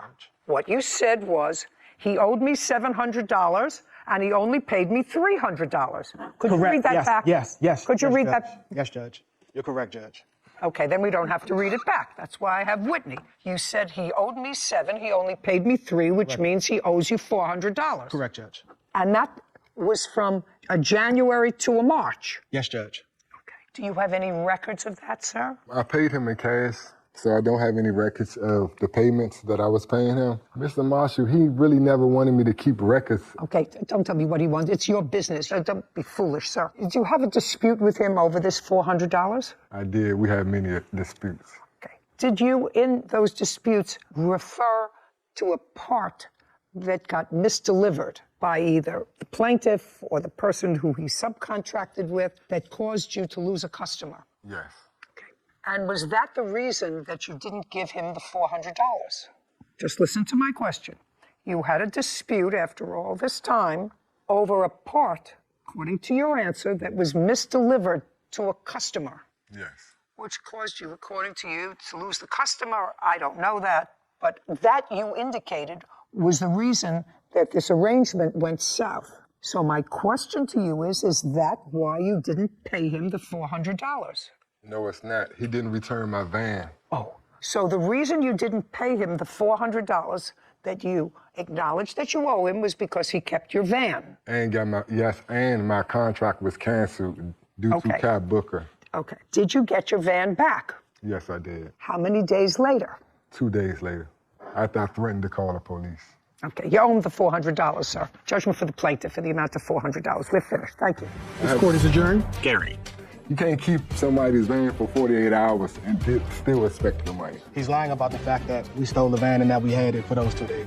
I think it was really bad that he's suing me over this. We've been friends since high school. Document everything that you do when you do it. That would make better sense. But hey, things happen. He got a new girlfriend and things happen. Not a difficult situation. If you choose to pay an employee in cash, you have to keep records. Both parties should have kept some sort of records. Otherwise, what they were asking me to do was guess. This defendant actually made it easy for me because without his statement, I would have dismissed the case. He said the reason he kept the $400 because the plaintiff did not return his van right away, kept it for 2 days. Well, that's sort of retaliatory. How do you fix $400 as cost for keeping as a cost? van? You know, that's ridiculous. That's self-help. Keep records. Especially if you want to come to court. Exactly. Case number 2075, Johnson versus McIntosh. All parties, please step forward.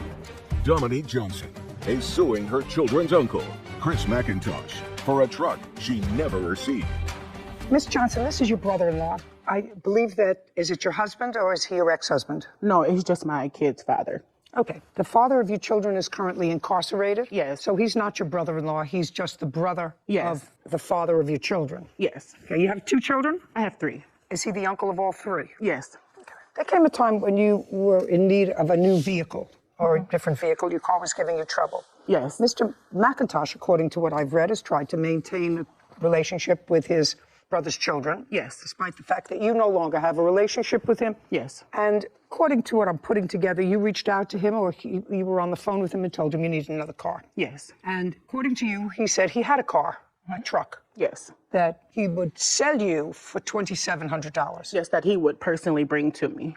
And he did, in fact, bring you a truck. He did it. Caption coming up. So on what date did you buy it? I don't think. You know, you're coming to court today. You knew that this was the issue when you came here. Yeah. Not yeah, yes.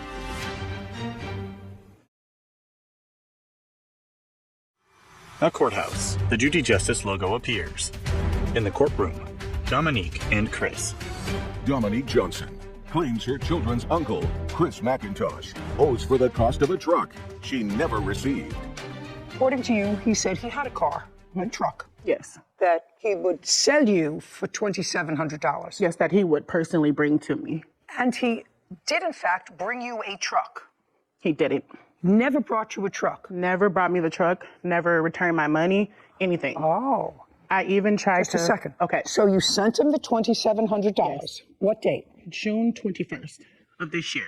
What happened to her $2,700? Bought the truck there and then dropped it off. What truck did you bring there? 2007 Suburban. And where did you get that truck from? I got it from an auction. Okay, I'd like to see the paperwork. I don't have the paperwork. Well, that's unfortunate. Why wouldn't you bring the paperwork? It's only a couple of months ago. Because the auction is every first Thursday. It's not the same person running the same auction. They don't have the same paperwork for the auction. Well, if you had paperwork, you would have also have had a title for it. Yeah, and I left it in the glove compartment box. What's the name of the auction?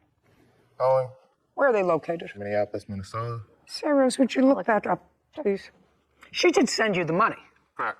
How did she send it to you? Cash App? Yep, which I have proof, Your Honor. No, there's only one issue. She says that you never brought any truck. You say, well, you bought this truck at an auction. The auction is every Thursday? Every first Thursday of the month. First Thursday. So on what date did you buy it? I don't. Think. You know, you're coming to court today. You knew that this was the issue when you came here. Yeah. Not yeah, yes. So what date was it that you bought the truck? That you have no paperwork Thursday. for at all? Thursday. Which Thursday?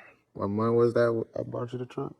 I really don't know. Like, I'm being so serious like right now. Like, Honestly, if I could speak, it was June 21st. I sent him the money. June 21st was when he was supposed to bring the truck to me. He never bought the truck. Then he stated to me that he sold the truck and that he had another one that was less, and I have that truck as well. This was the first truck initially I was supposed to get. Did he ever bring you any truck? No, not at all. Do you have any phone messages? I do. I'd like to see them, please.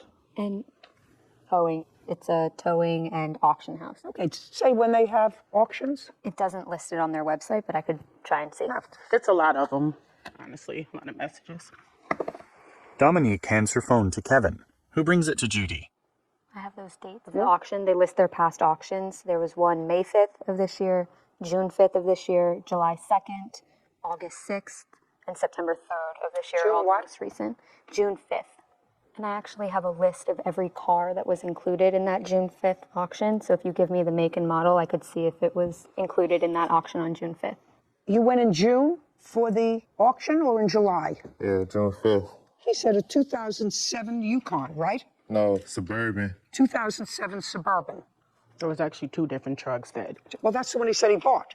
The only car from 2007 at the June 5th auction was a 2007 Nissan Murano. Nissan Murano. It wasn't a Nissan Murano. That was the only one that was sold in June 2007. It was sold in 2007, but I bought a 07 Tahoe Suburban. I understand that. But you say you bought it in place, so- June, and they list on the website everything that they sold in the June auction. Am I understanding that right, Sarah? Yes. They list all the cars that they sold in the June auction. And the only car that they sold that was a 2007 was a Murano. He says, and I will be leaving in about an hour or two after I get the Venmo. Would you please just put where you start to ask for your money back because you didn't get the truck? That's what I want to see. I want my money back because you didn't bring me the truck. There was no Chevy Tahoe 2007 at the July 2nd auction. Either. And a lot of the vehicles, a select few, are above $1,500, and that's for newer models. Everything else is under $950. Thank you. There was no such car either in June or July. Okay. That's so interesting that they have that information on the website. Ms. Johnson, you can't just give me your phone and expect me to go through pages. All I want, you said you had something indicating that you told him you wanted your money back because you didn't get a truck. So far, there's no evidence that he bought you a truck from the place that he said he bought you a truck. Yep, here's the part where I'm asking for the money back. He doesn't have proof that he even bought the truck. No, there is no proof that he bought the truck. He never bought the truck. Okay, so starting from here, this is me asking if he want to just cash at me back my money because he never showed up. Read it to me. Oh, okay. It says, do you want to just cash at me back the whole $2,700 because all this waiting isn't necessary. It's just a few taps to cash at me back my money. We can say forget the whole thing because now this isn't sitting well with me. This was supposed to be easy. I don't have my truck or my money. Like, how does that work? And then I offered to just go down there and get it myself. And then he said that there was no place. I said, okay, but how do I get it home with no place? So this whole time he was kind of dragging me on. And then this is the picture of another truck that he sent me. That's a picture of him. Yeah, he's posing in front of the truck, the second truck he supposedly had bought for me. At the auction, yeah. He just told me he bought the second truck at an auction. There's no indication that that auction house where he said he bought it sold a truck that he said that he bought, either in June or July. Got that right? Yes. Okay, I don't have to waste any more time. You have no paperwork, Mr. McIntosh, that you bought this truck. You have no proof at all that you brought this phantom truck to her house. Why would she be asking for her money back? Because I bought her a truck and I dropped it off in front of her house, left her the paperwork saying what's wrong with the truck in the truck. She says that she didn't want it, so I said my finder's fee was only like $400, and that's $200 for just a bus ticket to get there. She can sell the truck and get her money back. That's what I told her. $2,700, judgment for the plaintiff. Thank you very much. This court is adjourned. Chris, I hope this don't affect the relationship with my nieces and nephew. I'm not really here to bad talk anybody. I just wanted, my money back.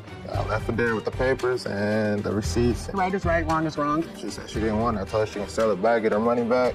I feel like you kind of screwed it up in a way. I just want to be a good uncle all the time. Sarah.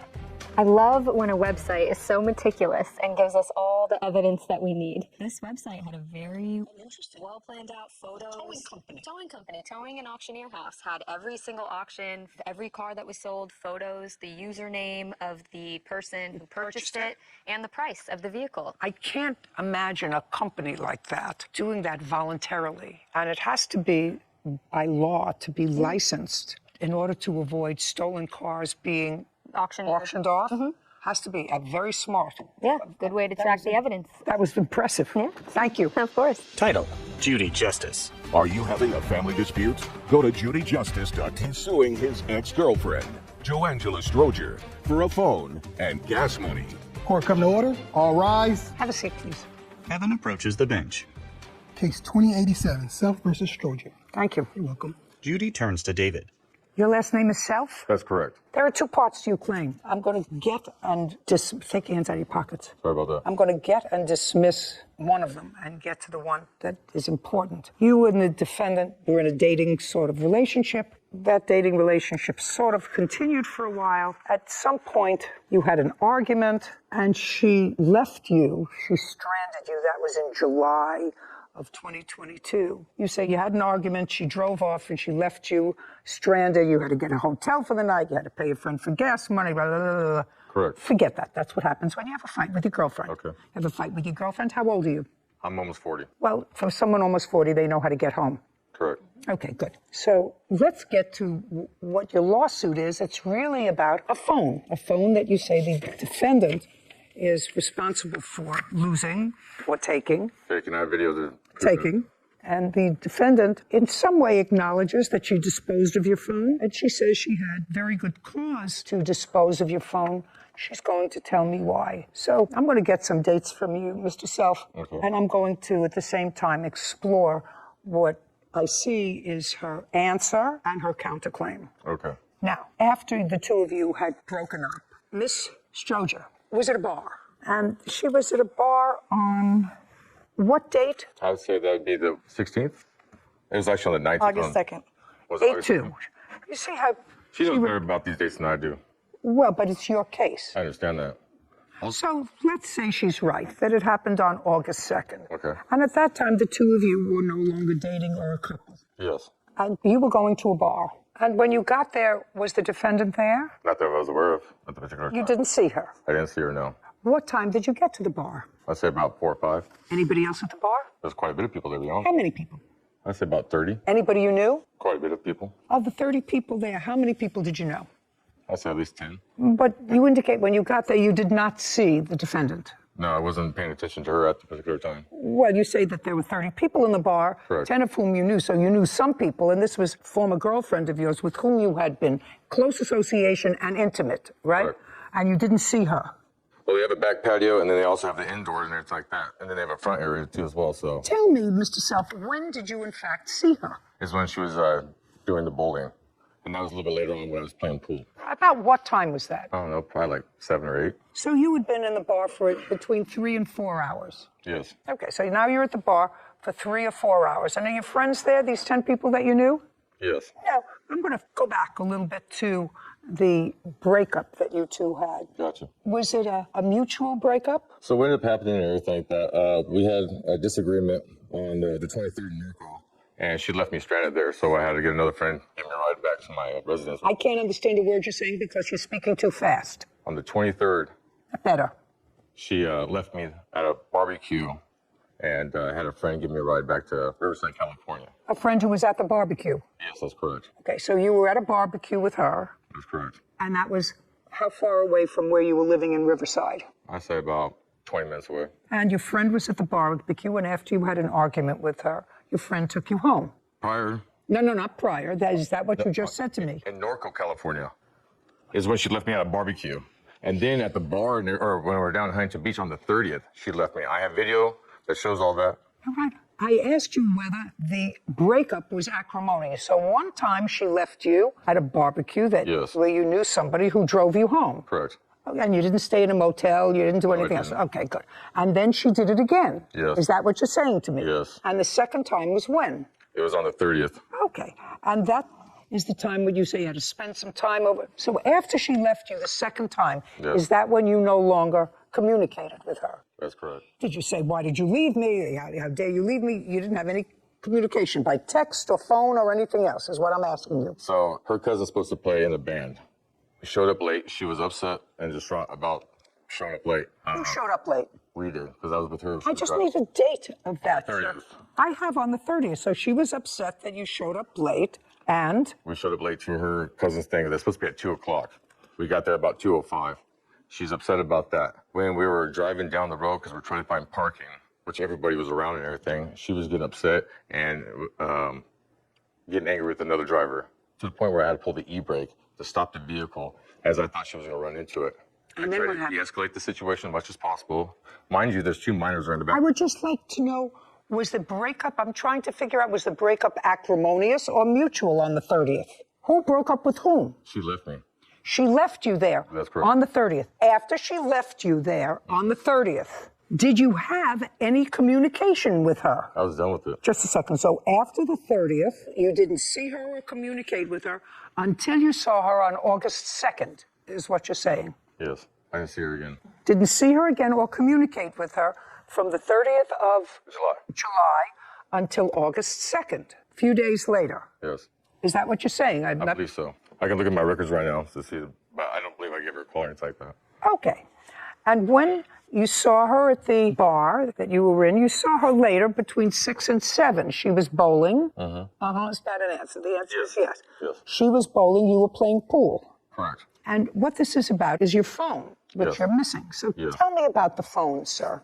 So I have a Note 10 Plus that was behind the bar at the time. Instead of going to my vehicle, which I typically charge it from that Just a second. So you were charging your phone at the bar. Correct. When had you put the phone in to charge it? Later on that evening, around 10, maybe 11, I'm guessing. 10 or 11. Just a second. 10 or 11. So. Because there's a few times I actually go in there, charge it, then I use it for a little bit. Well, but you saw it the last time. I apologize for that. Last time you saw it, you plugged it in. It was like 10 or 11. So now you've been in the bar from 4 to 10 or 11. Yes. And she was there, at least as far as you know, from about 7 to 10 or 11. Yes. Keep going. So I charged it and What were you doing with the phone all evening? talking, texting, texting and stuff like that. Texting? Communicating, yes. To whom? Friends. What's going on, social media, all the good stuff. Okay, go ahead. So anyways, I was playing pool. I went outside, had a cigarette, and then that's when she, at 12:33 is when she ended up with her girlfriend looking around and all this other stuff. Like I stated before, I have the video that shows that on the camera. Would you like to see it? So far, I'm not understanding you. So why don't you explain it to me, and then you can show it to me. So far, it's all a jumble. 12:30 at night. 12:33 is when she stole the phone. Is when she stole the phone. That's correct. And you bought the phone when, sir? About 2 years ago. And how much did you pay for it? I don't know, I think like $800, $700. Well, this is your case. How am I supposed to figure out you're suing for a phone that she took? How am I supposed to figure out how much she owes you for the phone if she took it? I don't know how much I paid for it, but I know it retails for about $1,200. Show me. So I got the case cover. What kind of phone was it? Note 10 Plus. The Samsung Galaxy Note 10 Plus is typically $395 to $512. At this point in time, yes. Well, that's what it would cost you to replace it. Okay. Now, you do not deny that you put your hands on his phone in a manner in which you intended to have it removed from his custody, which means, according to you, you took the phone out of the charger and threw it in the trash or in trash someplace. So far, Mr. Self, the defendant acknowledges that she took the phone and trashed it. All right. And I want you to make sure that you answer my questions carefully. While you were at the bar between 7 and 12, did you ever show anyone at the bar a photograph of the defendant? No, I did not. Now I'll hear you. So I got to the bar around 8:30 because I played darts that night. I did not see the plaintiff. I was playing bowling. There was an arcade game. And when he came in, he started showing videos of me. That's incorrect. Don't speak. Caption, coming up. There is a protective order in place, and if you want to vacate that protective order because you question service, you better do so. In the meantime, I suggest you stay very, very far away from her.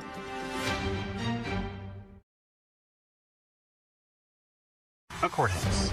The Judy Justice logo appears. In the courtroom, David and Joangela. David Self claims his ex-girlfriend, Joangela Stroger, owes for a phone and gas money. Joangela is countersuing for harassment. Now, did you see him showing videos of you to anyone at the bar? I saw him showing videos. But didn't see what they were? No. I would never do such a thing. Apologize. Could you stand up, please? A blonde woman rises. Do you know Mr. Self? I do. Tell me your name. Amy Amy what? Clark? Were you at the bar on the 2nd of August? I was. And you know the defendant? Yes, she's a friend of mine. And what about Mr. Self? How do you know him? As her ex-boyfriend? Be careful of what you answer me. Did you see what Mr. Self was showing on his phone? I did not see what he was showing on his phone. I saw him showing the phone, and I had friends who came up to me to see. No, you can't tell me what your friends told you. Understand. You can sit down. Now, Ms. Stroger, your answer, and of course your counterclaim, involved the fact that Mr. Self was showing intimate pictures of you that he had maintained on his phone. So far, we don't have a witness to that. So what I want you to tell me is whether or not you personally had a conversation with Mr. Self about those videos on that night on August 2nd. I asked him not to show video of me around the bar that night. You did have a conversation with him? Yeah, because he approached me. Put your hand down.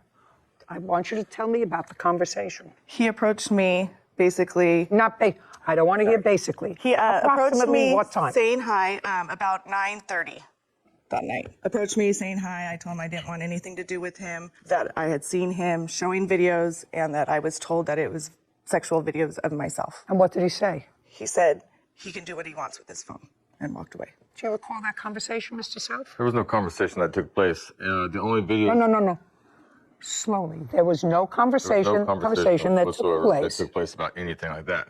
What video I did have was her being irate over there in Huntington Beach. So if you'd like to see that too as well. No, I'd like to see the videos that she says that you have of her on your phone. I don't have any videos of her like that on my phone. Did you delete them? I don't have. Just a second. Oh, he has a new phone. Got it. He has, just on them, he has a new phone. Well, I did have a letter stating that he did get the backup and he's got all the videos again. Oh, I'd like to see that. I do have a backup. Once I. Just a second. Okay. He sent this to my boss at 1:30 in the morning. 2:43, sorry. Judy reviews a document. Mr. Self, this was sent by you to her boss on the 9th of August. Okay. Would you tell me the purpose of sending this letter to her boss? She does very good at showing that she's a good person and all the other good stuff. No, I don't think, listen to me. I don't necessarily think anything. Okay. I think any woman that allows photographs to be taken of her, intimate photographs that she would not want put on the, I'm speaking that she would not want posted on the front page of a local newspaper. Correct. I think that that's foolish. I do. And I know a lot of people do it. I do a shout out every once in a while and say that that's stupid to do. And I think certainly if you were showing those videos or those photographs to anyone at the bar because you were annoyed with her or whatever, you thought it was fun, I think that that's childish, sad, maybe worse. What I want to know is, after this all happened, why you sent this email to her boss. Because the thing is this, that she is trying to pin me as a bad guy or something like that, is what she's really trying to do. She's trying to manipulate it to be on her side. She lies and manipulates all the time. And I've seen that because I was with her. I should know. Okay? The thing is this, I have the video of her over there in Huntington Beach being irate, unable to have a conversation. I don't care if she's irate, sir. Right now, she has no proof that you were showing videos of her at the bar that evening. Yes. You don't have that because that's your counterclaim. And if you don't have that, then I have to dismiss your counterclaim. But there's also harassment and stalking that he's been doing. Okay. I have to dismiss that part of your counterclaim, which is for Revenge porn. Okay. Now you're going to tell me about the stalking, and first I'll take a look at a police report. The police report, unfortunately. Just a second. If you don't have it. I have a restraining order, and the Just a second. Do you have a restraining order that's in effect now? Yes. I'd like to take a look at it. Also, Your Honor, too, I have also. No, I'm not. Okay. I didn't ask you anything. Joangela hands a document to Kevin, who brings it to Judy. She reviews it. Were you at a hearing, Mr. Self, on this protective order? I never even got served papers at all for anything. I have proof of service. Was there a signature on it? Well, Mr. Self, she has a restraining order that's, and the hearing date was August 25th, 2022. She appeared. You're supposed to stay away from her. I'm just telling you. And I'm telling you, considering the fact, and I don't know whether you were released from prison recently. Are you still on parole? I'm on parole now, yes. Okay. Well, if you're, I didn't ask you anything. Well, if you're on parole, Mr. Self, and you say you weren't served with this restraining order, I would strongly advise, sir, that you retain counsel and question service. Yeah, I've contacted my probation officer. They're well aware of the situation. Don't tell me what they're aware of. I'm telling you that there is a protective order in place. Gotcha. And if you want to vacate that protective order because you question service of that protective order, you better do so. Okay. In the meantime, I suggest you stay very, very far away from her. He called me yesterday. I called you yesterday? Yes. Don't speak to her.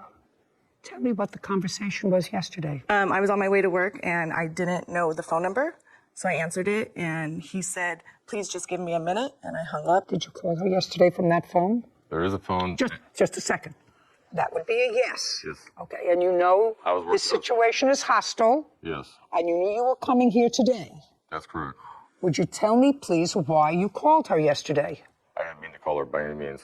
It's pocket dialed her. Well, if it butt called her or pocket dialed her, sir, that means that you were able to transfer all the information that you had on your old phone into your new phone. Because after the experience that you had at the bar, there would be no reason for you to have her number in your phone. I know. Unless you just transferred. I got it right here. Well, if you got it, listen to me. If you got it right here, then it wasn't a butt call. So you can either butt call when, am I wrong about that? You know, I'm not technically sophisticated, but I do know this. I can't think into my phone. Now, maybe there is a phone that you can think into and say, well, I have her number right here. You can't say, am I missing something here? You might only butt dial me because I'm in your favorites, but... Caption coming up. Why would you send this to her boss? It shows that she lies and manipulates and all sorts of stuff to get her way. I'm at a point where I don't actually believe that you didn't show some photographs of her around that bar.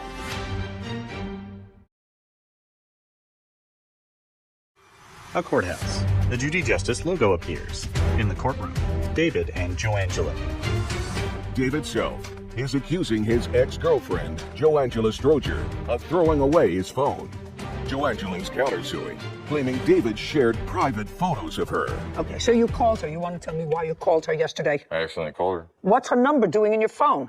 because I keep all the numbers and everything just in case I have to get a hold of somebody. Because you know how many times I've been with her and back and forth, back and forth, back and forth? Tons of times. You know what I mean? You know, something, Mr. Self. I don't believe you, sir. Okay. I don't believe you, and I don't believe that there was ever any reason for you to contact her boss. I think she has an order of protection. Okay. I'd like to see proof of service. Do you have it? Yes. Oh, it's not connected with that. I'm sorry. If not, I have a picture of the service in front of his house. Yeah.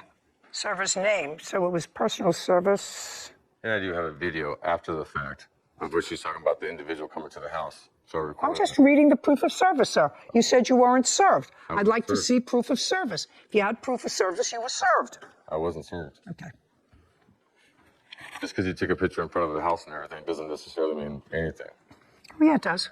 Why is that? I wasn't even at the residence at the time. They took a picture of me. Yeah, I would suggest to you, Mr. Self, Stay away.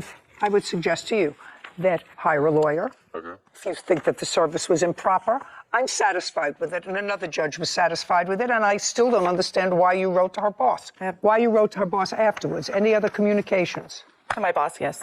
May I see it, please? Joangela hands a document to Kevin, who brings it to Judy. She reviews it. Well, this is also written on August 9th, sir. This is from you, and it's a very graphic email to her boss. You want to take a look at it? I do indeed. Mm-hmm. I'm going to show it to you. Okay. Joangela smirks. Thank you. Kevin brings the document to David, who examines it. So this is really just stating the individual that they hired, that they... Now, I'm just asking you whether you sent that to her boss. That is my email address, and that looks Yes, like my writing. That's correct. The question is, did you send that to her boss? Indeed. Okay.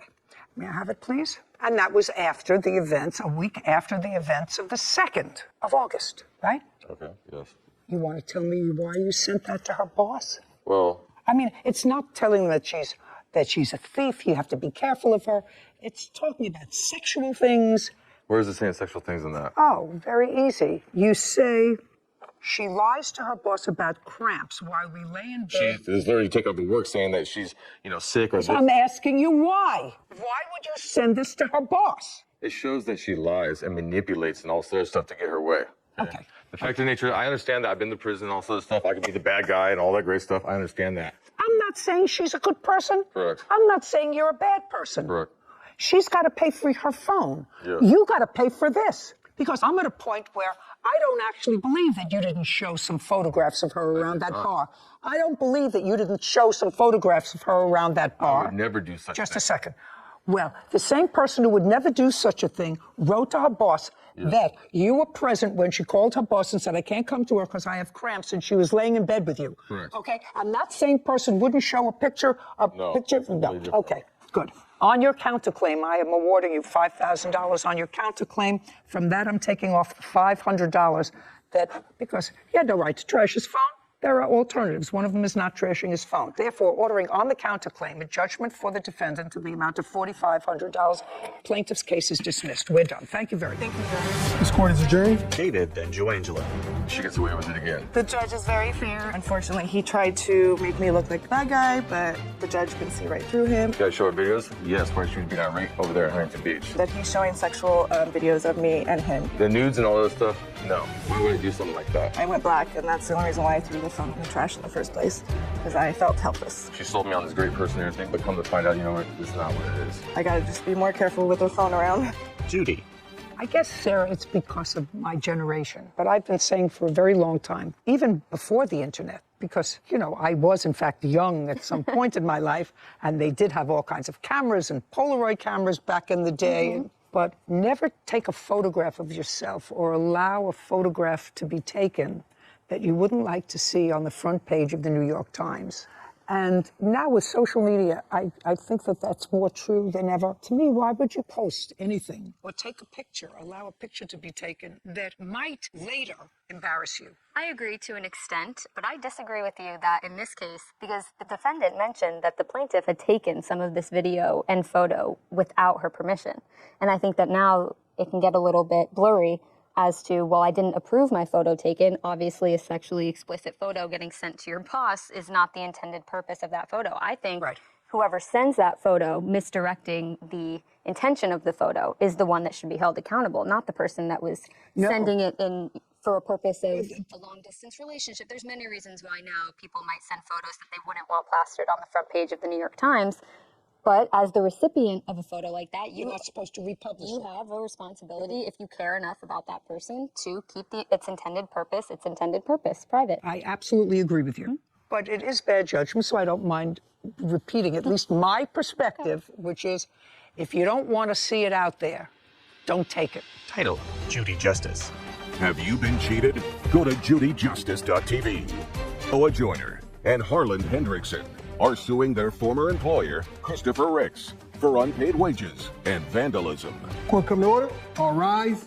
Seat, please. Kevin approaches. Case 2094, Joyner Hendrickson versus Ricks. Thank you. You're welcome. I think that I'm going to start out with Mr. Joyner. Who is that? That would be you, because we start with you. He came in later to this scenario, is that right? Right. So let me try to understand, Mr. Joyner, what it is that you're suing the defendant for, considering what you wrote to me in your complaint.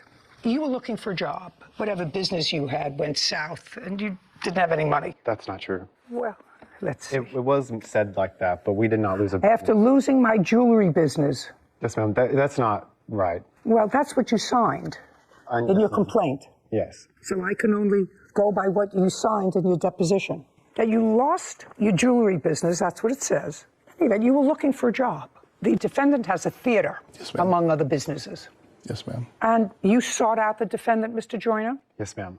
Tell me how you sought him out. I was vending in a coffee shop. I was vending my jewelry. It's not a lost business. Would you just get on to how you met him? Definitely. So I was vending there, and I saw at the theater Pride Weekend. So I had called Chris Ricks, said, hey, is it okay if I come up there and vend my jewelry? Just a second. So you called him.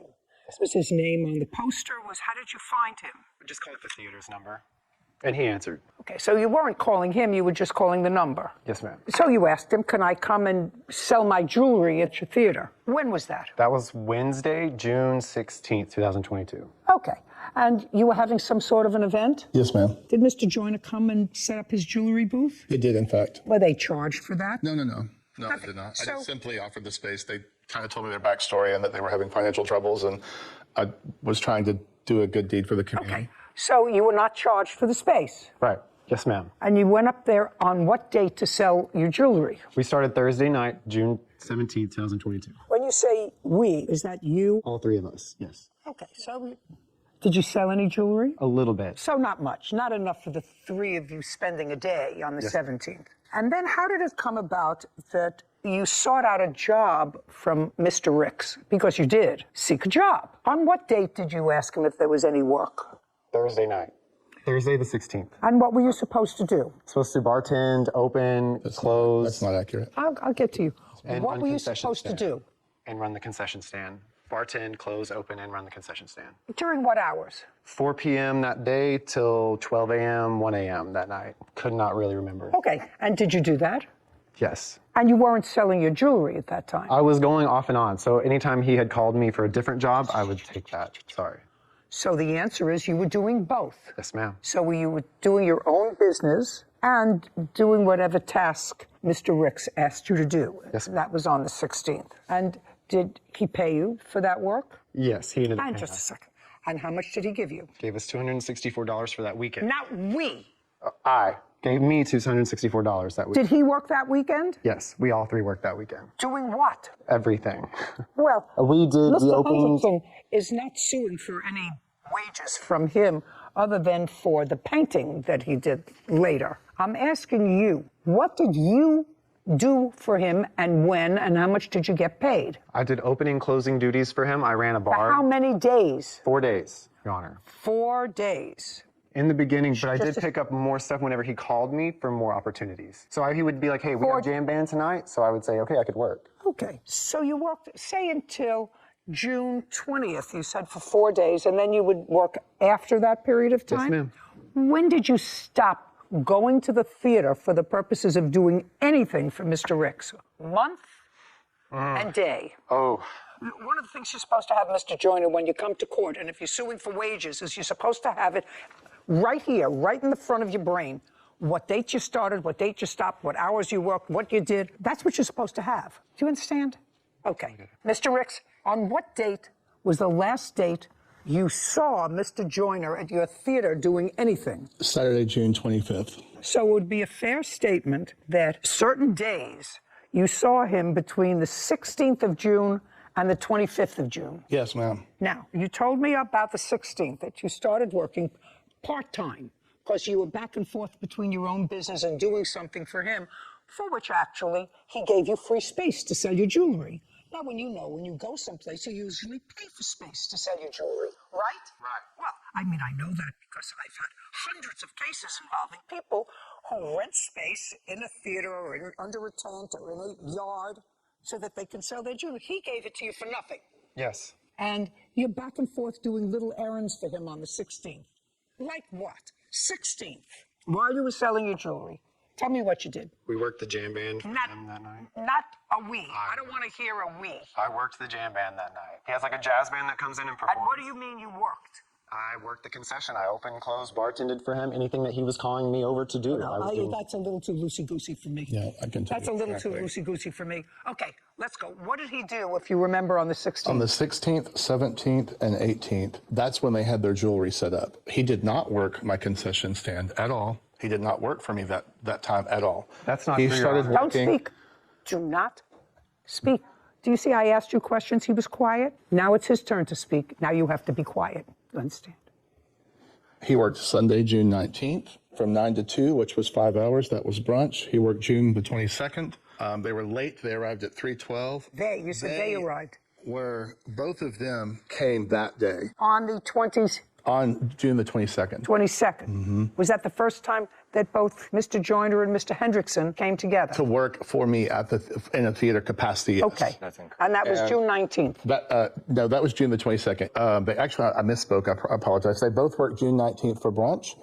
They both worked June the 22nd. On June the 24th, he had a text meltdown, and then he came to work and worked 5 to 9. I have their hours exactly. 5 to 9, and that's just Mr. Joyner or both of them? They both came on June the 25th, Your Honor. And worked from when to when? On the 25th, which is Saturday, he worked from 5:20 to 10:30. He passed on the concession opportunity where he could have made more money. No, but he worked doing what?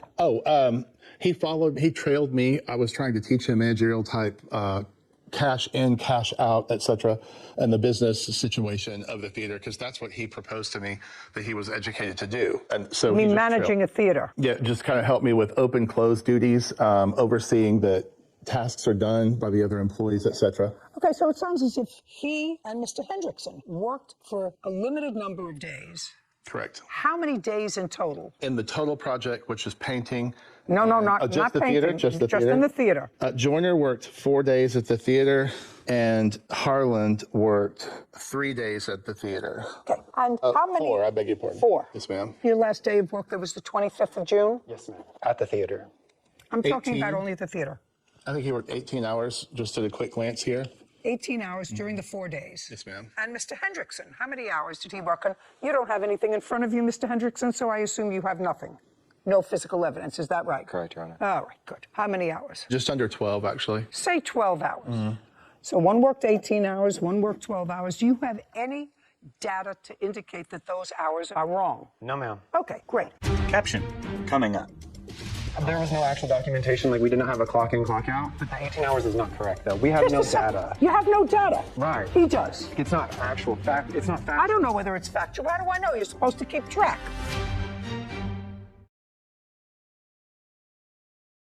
A courthouse. The Judy Justice logo appears. In the courtroom, Noah, Harland, and Christopher. Noah Joyner and Harlan Hendrickson claim their former employer, Christopher Ricks, owes for unpaid wages and vandalism. Christopher is countersuing for damage to his apartment complex and slander. Okay, how much were you paid, Mr. Joyner? Because part of it is your wages that you're requesting for working in the theater. How much in total did Mr. Ricks pay you? $264. That's for the theater work? Yes, ma'am. And how much, Mr. Hendrickson, did Mr. Ricks pay you? $204. Sarah, do math for me, would you please? 18 into 264 and 12 into 204. Now, on what date, Mr. Joyner, because this is where it gets sort of fuzzy to me. So far, this is what I'm getting, that the three of you were trying to start a business that was marginally successful in selling jewelry. So far, do we agree on that? Yes, ma'am. And as part of selling your jewelry, you approached the defendant, and it was really a cold call. You called a regular number, not Mr. Ricks personally, and told him your story. And he said, well, if you want to come down, I'll give you free space to sell your jewelry. And that was within his theater area. Yes, ma'am. So you would say that was very nice of him. And you worked for him, and he showed you the place, he showed you the books, he showed you started to do other things. Now, at some point, this is where I go a little fuzzy with you, Mr. Joyner, and maybe you can help me understand you. So you have someone who's been nothing but nice to you so far.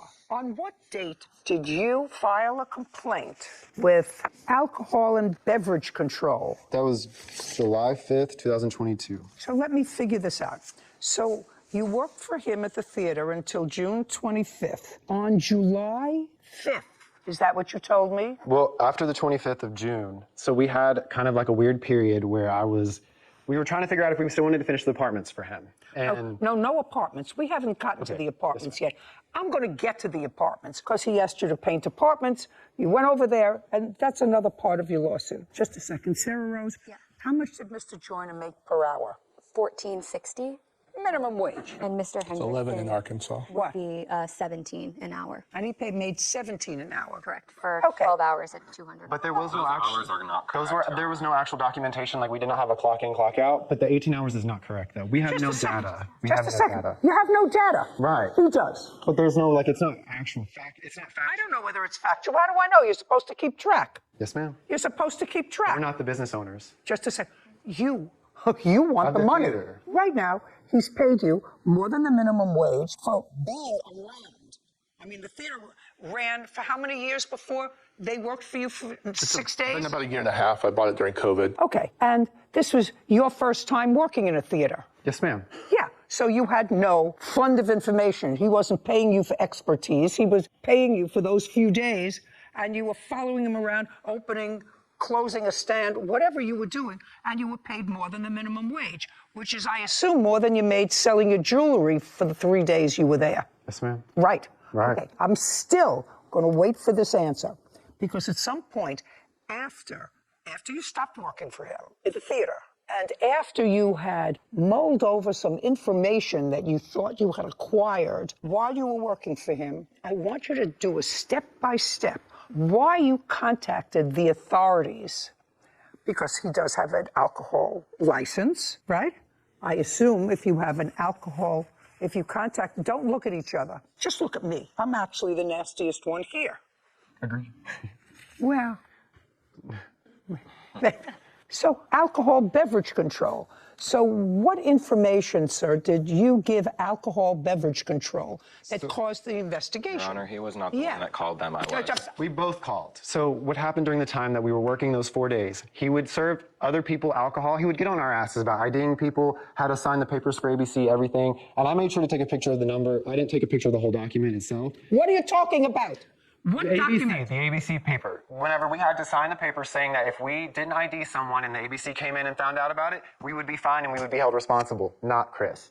We had to sign those papers. Okay. For that stuff. So you signed the but during papers. that, after we signed that, we noticed Chris was still giving out free alcohol to people, pouring it, wasn't even checking people's IDs. So I called the ABC and I said, I think there's suspicion that he's giving minors alcohol. Because there were people there that were 19 years old that were coming up to us saying, oh, well, yeah, we're 19, but we're cool with Chris and stuff like that in ways. Like they had a way with Chris or whatever, friends with Chris. We just started working there. We don't know the regulars. We don't know what the Just a second. life is like. I'm just trying to think of why you would do that for somebody who was, forget whether I believe you or not, forget the loosey-goosey of what you just told me. Maybe he said, We actually have a recording that he admitted to giving one of our 19-year-old employees alcohol. Because he said... And? Just tell me, and? I want to know why you called them on July 5th. You were no longer there. Did that have to do with the painting? Was that before or after you started painting? That was after we started painting. Of course it was after you started painting. Now, so let's go to the second part of your lawsuit. Second part of your lawsuit involves the work that you both did for him. You have an apartment complex, Mr. Ricks. Correct. And that apartment complex contains how many apartments? 20. I bought it as a rehab. And they- It was completely vacant. And At the time that you asked them if they wanted to paint it, it was vacant, all 20 units? correct. Tell me, how did you approach Mr. Ricks, or he you, about this house painting job? We were trying to get away from all the stuff that we were seeing and hearing at the theater. So we asked if he had other jobs for us, and he said he had apartments that needed to be painted last week, and that if we could get in there and finish them, great. Okay, now I'm going to come back to what you just told me. You just told me that you saw things at the theater, that he served somebody that you know who was 19 alcohol. And that was very distressing to you. So distressing that you said to him, do you have any other work for us? It wasn't just that Just a second. instance. Just no, a ma'am. Caption coming up. How many hours did you work on each of those days, Mr. Hendrickson? I do not remember the hours for the days, but I calculated all the hours together and it was 52. Well, then you know how many hours you worked. Technically, yes. What do you mean, technically, yes? Whitney grins. A courthouse. The Judy Justice logo appears. In the courtroom, Noah, Harland, and Christopher. Noah Joyner and Harlan Henriksen claim their former employer, Christopher Ricks, owes for unpaid wages and vandalism. Christopher is countersuing for damage to his apartment complex and slander. Okay. Did he take you over to paint the complex in handcuffs? Did he take you over there in a van? Did you ask him for additional work? He's the only person really in Hot Springs, Arkansas that we sec- felt like we could relate to and feel comfortable working for.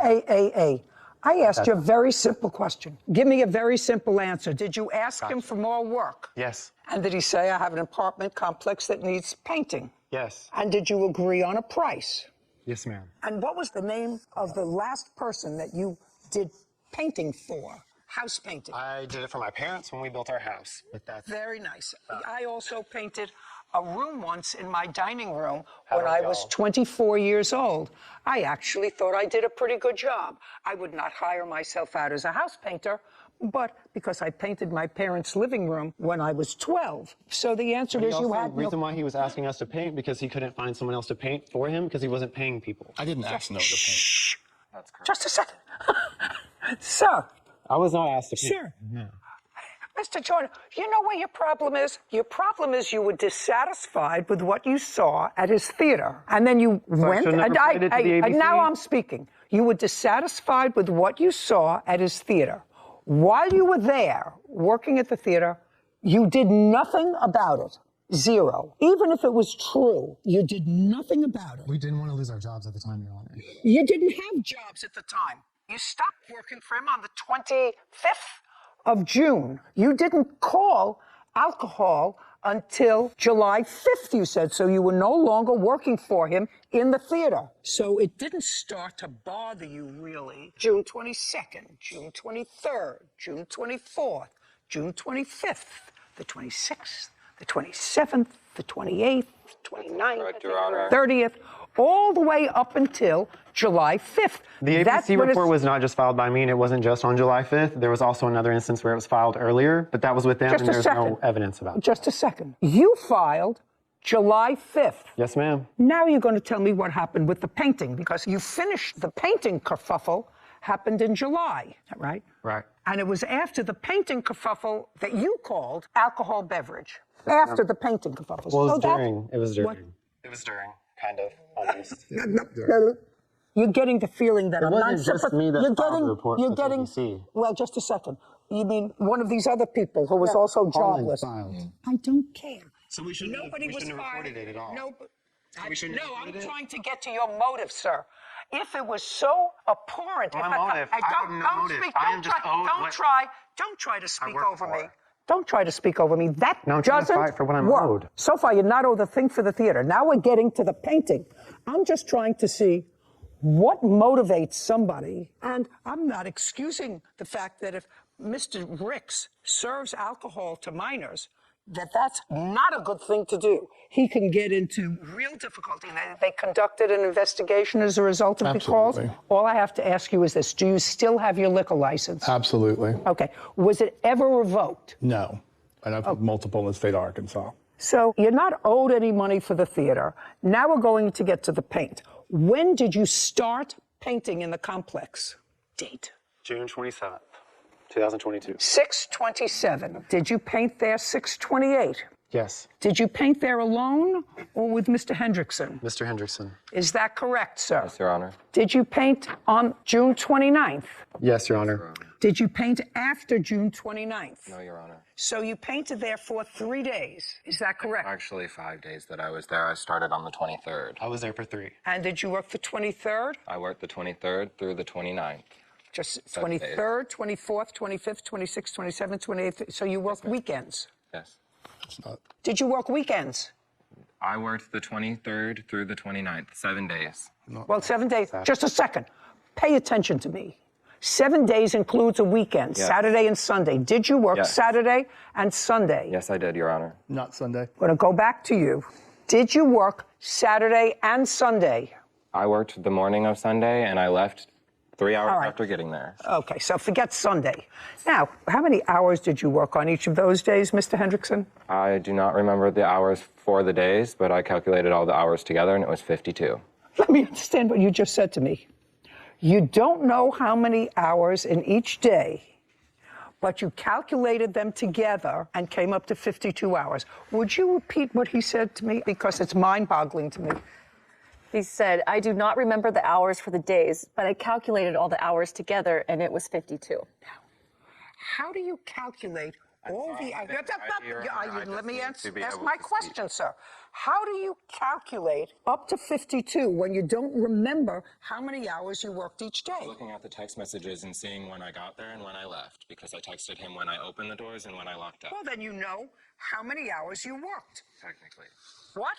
Technically, yes. What do you mean, technically, yes? Because they're not completely correct. I didn't text him right when I got there, and I didn't text him right when I was leaving. I texted him when I got home or after I had started. Okay, let's go back. To be continued. Title, Judy Justice. Want justice? Go to Judy is suing her ex-roommate, Adrian Carter, for property damage, breaking a lease, and a dog attack. Court coming to order. All rise. Judge Judy enters. Be seated, everyone. Kevin. Hello, Judge. Case 2080 Baptiste versus Carter. Thank you. You're welcome. Judy turns to Brooke. Miss Baptiste, you and Miss Carter were roommates. Yes, ma'am. From when to when? From October 7th to April 1st. Actually, May.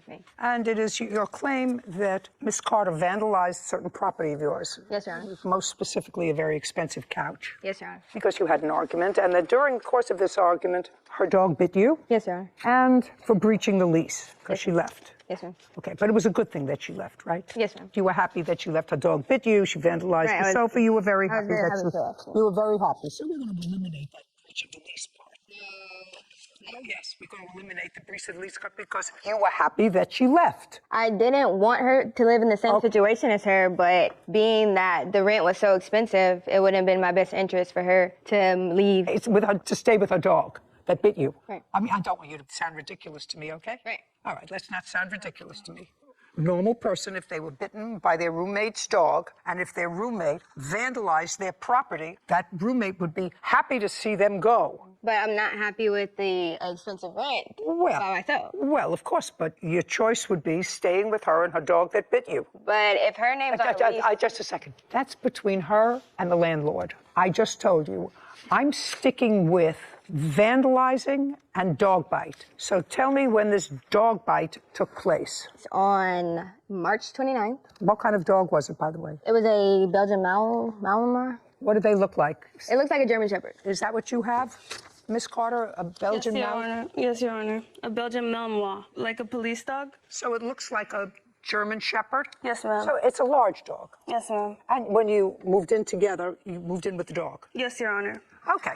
So tell me what happened March 29th. Okay, so before March 29th, Adrian and I got in a petty argument. It was dumb. We made up. In the argument, she confessed to me that... Just a minute. You engaged in a petty argument, and then you made up. Yes. And the petty argument was on what date? It was on the March 27th. And you made up? Yes.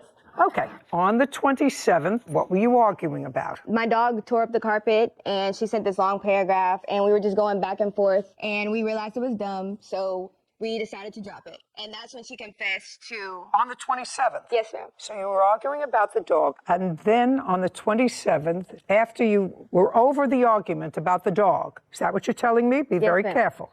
Yes, ma'am. Go ahead. She confessed that she gave the guy that I was seeing a lap dance. And? And I immediately cut all ties with her. So you cut all ties with her how? I stopped speaking to her. Even though you were roommates? Yes. Okay. After I stopped talking to her, social media posts were made. By whom? Adrian. Okay. Social media posts were made. Do you have those? No, I do not. Do you have those? Yes, Your Honor. Okay. Why don't you have them if this is your case? They erased, but I have other things that I think you would want to see. I'm going in order. This is a case, so don't try to creep into my mind. And say in your complaint a couple of days later there were things posted on social media. And is what you're telling me that they were erased? Right, I didn't save anything that she posted. Oh, never mind. I don't have to see anything, correct? Correct. So you didn't save anything? No, ma'am. Then you have no evidence of anything that happened later. I saw that she had no remorse for what she did. Then I made social media posts. Adrian was mad that I made social media posts. So the next morning, she's yelling at the top of her lungs at 10 in the morning. I wake up to see what she's yelling about. And she's just saying how I'm a... and I shouldn't have posted what I posted, and we were just arguing about the situation, and I asked, how could she do this to me? It was a very heated argument. She was yelling at the top of her lungs, I was yelling at the top of my lungs. During the argument, her dog is going crazy, and while we were arguing, we were pretty close, the dog bit me, and I said, you need to get your dog. She said, no, your dog is good. And we continued to argue. The dog came to bite me again. And that's when I grabbed what was behind me, which was a paper towel holder, and I chucked it at the dog. So the dog bit you on the arm? Yes, ma'am. Twice. Okay. I would like to see a medical report on that. Okay. All right, I have a photo of the bite, the antibiotics, and then this is the report. Brooke hands a photo of an injured arm and documents to Kevin, who brings them to Judy. She reviews them. Would you show this to Miss Carter, please? Kevin brings the photo to Adrian. Your Honor, I know she has a video of the entire incident, if you'd rather. It's not her obligation to prove your case. As my law clerk so aptly told me of the last case, not her obligation, it's your obligation. Okay. Kevin returns the photo to Judy. So, go ahead. After her dog bit me, I immediately grabbed my dog and I go to the hospital. I filled out What kind of dog do you have? I have a Doberman. Where was your Doberman when this was going on? He was in the cage and he's still a baby as well. So I went to the hospital, got treated. While I was at the hospital, Adrian called the police and she said that I attacked her dog. Don't tell me what she said to the police unless you have a police report. Yes, ma'am, I have a police report. Then I'd like to see the police report. That's an official business record. So this is the first police report for the dog bite. Brooke hands a document to Kevin, who brings it to Judy. She reviews it. Okay, go ahead. All right, so April 19th, this day, Adrian knocked on my door. No, April 19th? Where was April 19th? I thought you moved out on April 1st. No, she moved out on April 19th. So is what you're saying, after all this altercation, she moved out? Yes, ma'am. And stayed in the apartment with her dog from the 29th to April 19th? Yes, ma'am. And I went to a friend's house the day the dog bit me, and then I went home for a week, and then that's when I came back, and this second incident happened. So after the dog bit you, you did not go home. You took your dog and left. Yes, ma'am.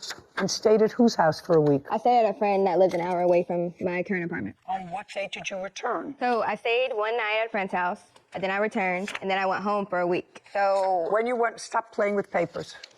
Yes, Your Honor.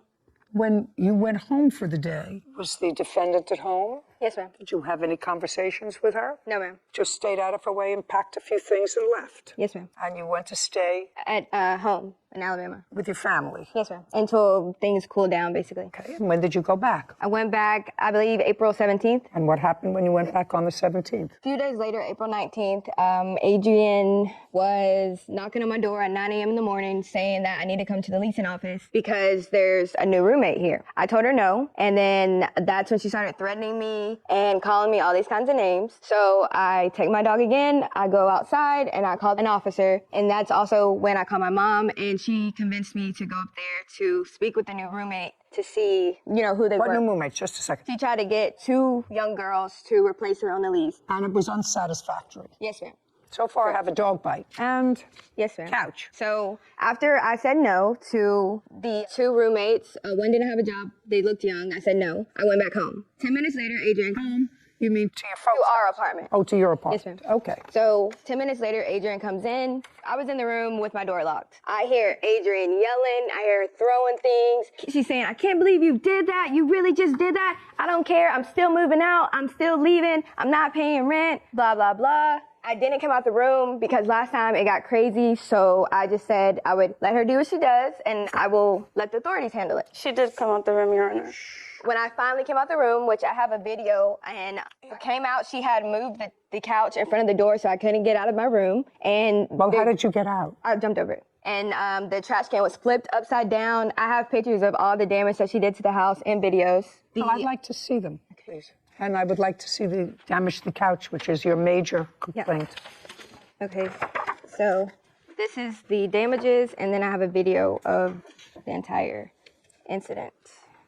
Right here. Caption coming up. Want to tell me how that happened?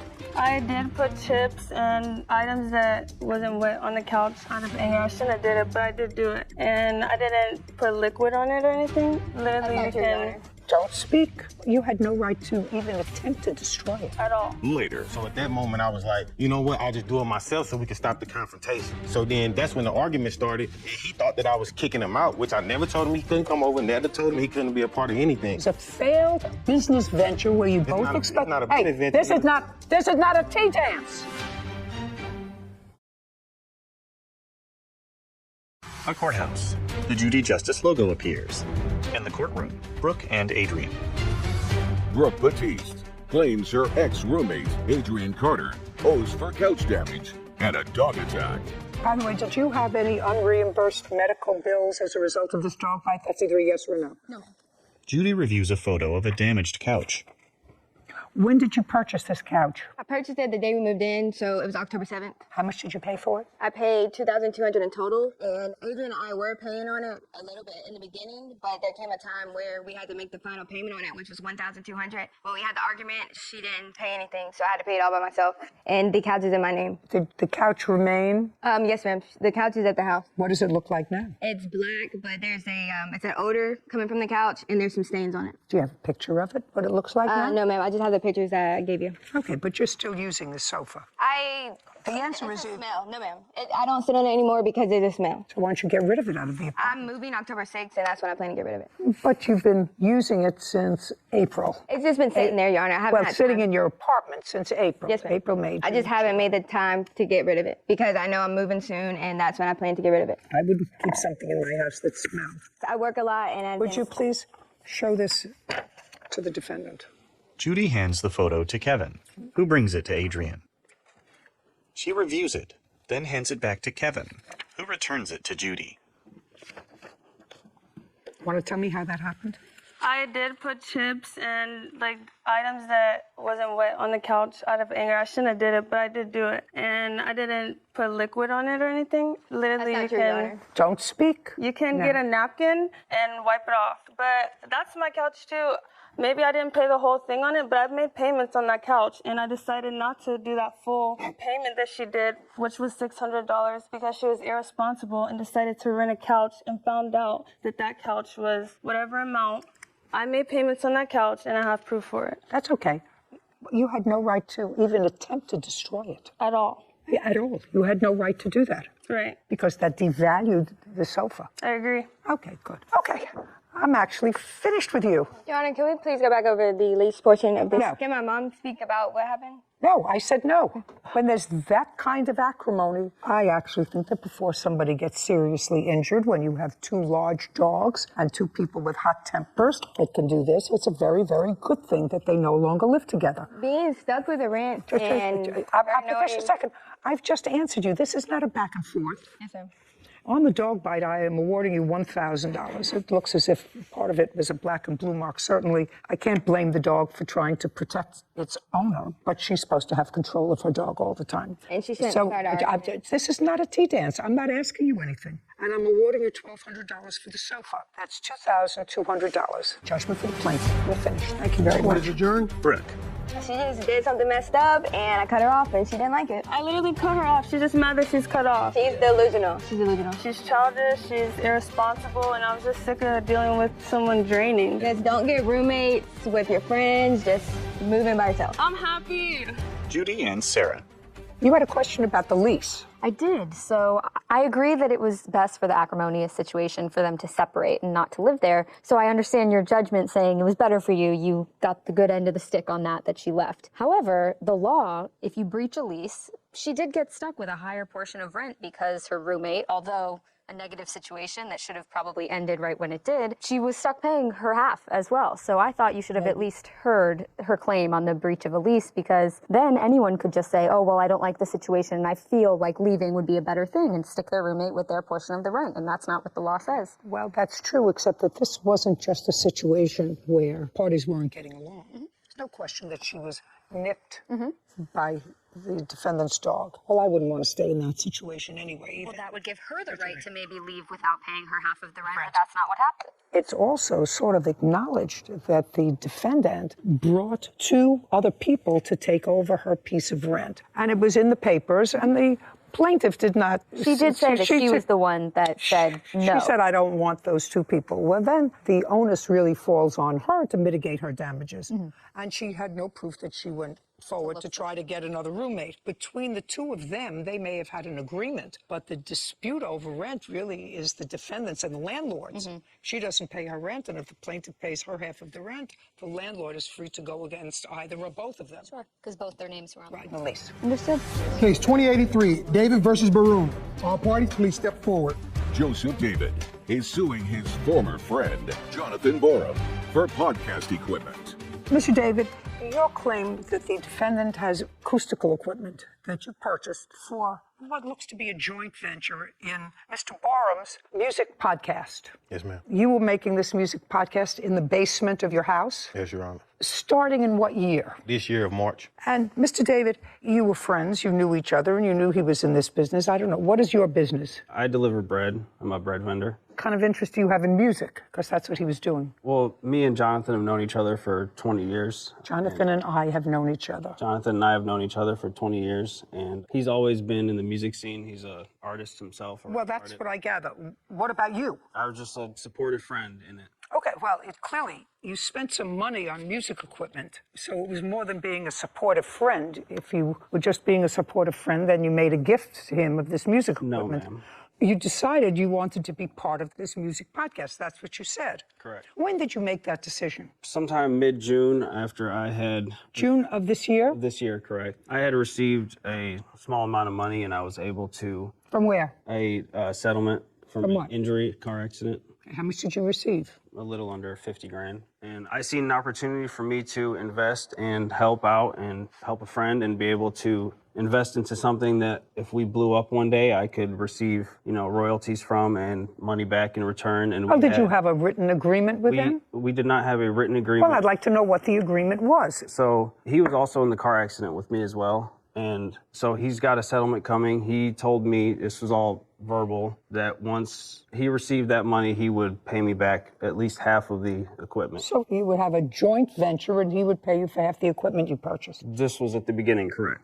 Do you remember, Mr. Borum, that conversation? No, ma'am, Your Honor. Were you in the automobile accident with him? Yes, ma'am, Your Honor. You did not receive a settlement. Is there any reason? We're still going through the court process. Okay, so you're going to trial. Actually, that's what it was set to go to trial because I didn't get the offer that my lawyer put in. So it's going to trial on my side, but on his behalf. No, he's already settled his case. Yeah, mine's not settled yet. Okay. You indicate what you want is your equipment back. No, I'd like the money back. No, well, you get your equipment back. If it's yours. I want the money. I don't trust that he will give me the equipment back in good condition. Let me explain this to you, Mr. David. If that's what you want, then I'm going to let you withdraw this case and go back to small claims court. Do you understand what I'm saying to you? I'm going to dismiss your case without prejudice, which will allow you to go back to your small claims court, or do you wish to proceed with it today? I wish to proceed. Great. Caption coming up. Why did you say I'll do the editing myself? Because he was yelling at me and I told him... What was he yelling at you? Because he said that the product wasn't up to par. He said... Just a second, Mr. Borum. This is your business. Right. Will you tell me? Did you think the product was up to par?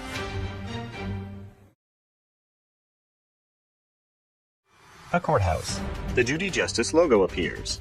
In the courtroom, Joseph and Jonathan. Joseph David claims his former friend, Jonathan Borum, is wrongfully keeping his podcast equipment. When you decided to enter this, according to you, agreement, that you would be in a joint venture, when he got his money, he would pay in his half of what the equipment costs, which you indicate, I think, is about $4,400. Correct. What I gather is there was a session set up that was supposed to take place in your basement. Yes, ma'am. And when was that? I believe it was around like early June-ish. Okay. And you have proof of the value of the equipment, I assume, Correct. and exactly what equipment there is. Correct. Is there, Mr. Borum, a dispute about what equipment he purchased? Is there a dispute? Yes, Yes, ma'am. because he has a receipt. I just want to know if I have to go into this. Well, on the receipt, he purchased it on his card, but we're friends. We were going in together, so he bought it on his card because he had the money. Oh, just a second. I understand that, Mr. Borum. I'm asking you whether there is an agreement as to what the pieces he purchased on his card. Yes, ma'am. As far as the agreement, I'm not understanding the question. Okay. What pieces of equipment did he buy that's in your basement? Cameras. Camera. cords, Cord. and probably the Black Magic. Black Magic. Black Magic, yes, ma'am. It's a device that works. Do you know what he's talking about? I do. Anything else that's down there that you purchased other than those 3 items? Yes, ma'am. In total. What? Look at me. Tell me what else. Total, there's 2 Panasonic cameras. Are there 2 cameras that he purchased? 2 cameras. Can I look down for? I can't hear you if you're mumbling. There's lighting, 3 lights. There's 3 lights. Did he purchase 3 lights? Yes, ma'am. Okay. wireless mics. How many? It was a set of 2. Did he purchase those? Yes, ma'am. And not to correct you, but we purchased those. No, you didn't pay for it. I gave him the money. Just I a gave second. him cash. Oh, you did. You're going to show me proof of that in a moment. Well, I don't have proof that I gave him cash. No, ma'am. Because we were friends, so. Just a second. You have no proof? Did he give you cash? No, ma'am. He never gave me $1. Not a penny. Okay, at a let's time. go. We have 3 lights, 2 mics. What else? HDMI cord. He has a cord. Blackmagic ATEM. He has that. 256 gigabyte SD card. What is that? Memory card. It's a $50 memory card, so it adds up. Let's go. The card reader, 20-foot cables, a stencil, and a table. Just a second. A stencil and a table. Describe that. It's for the logo that we made for the podcast. I purchased the stencil for the logo. How much did you pay for that? Between that and the table is $80. Let's stay with the big ticket items, sir, Henry. Adding Great. everything. Okay. Are we finished with the list? Yep, that's all. Very good. How much did you pay for these things minus the $50 card in total? Show me. Minus the $50. Yeah. $43.50. Okay. On all of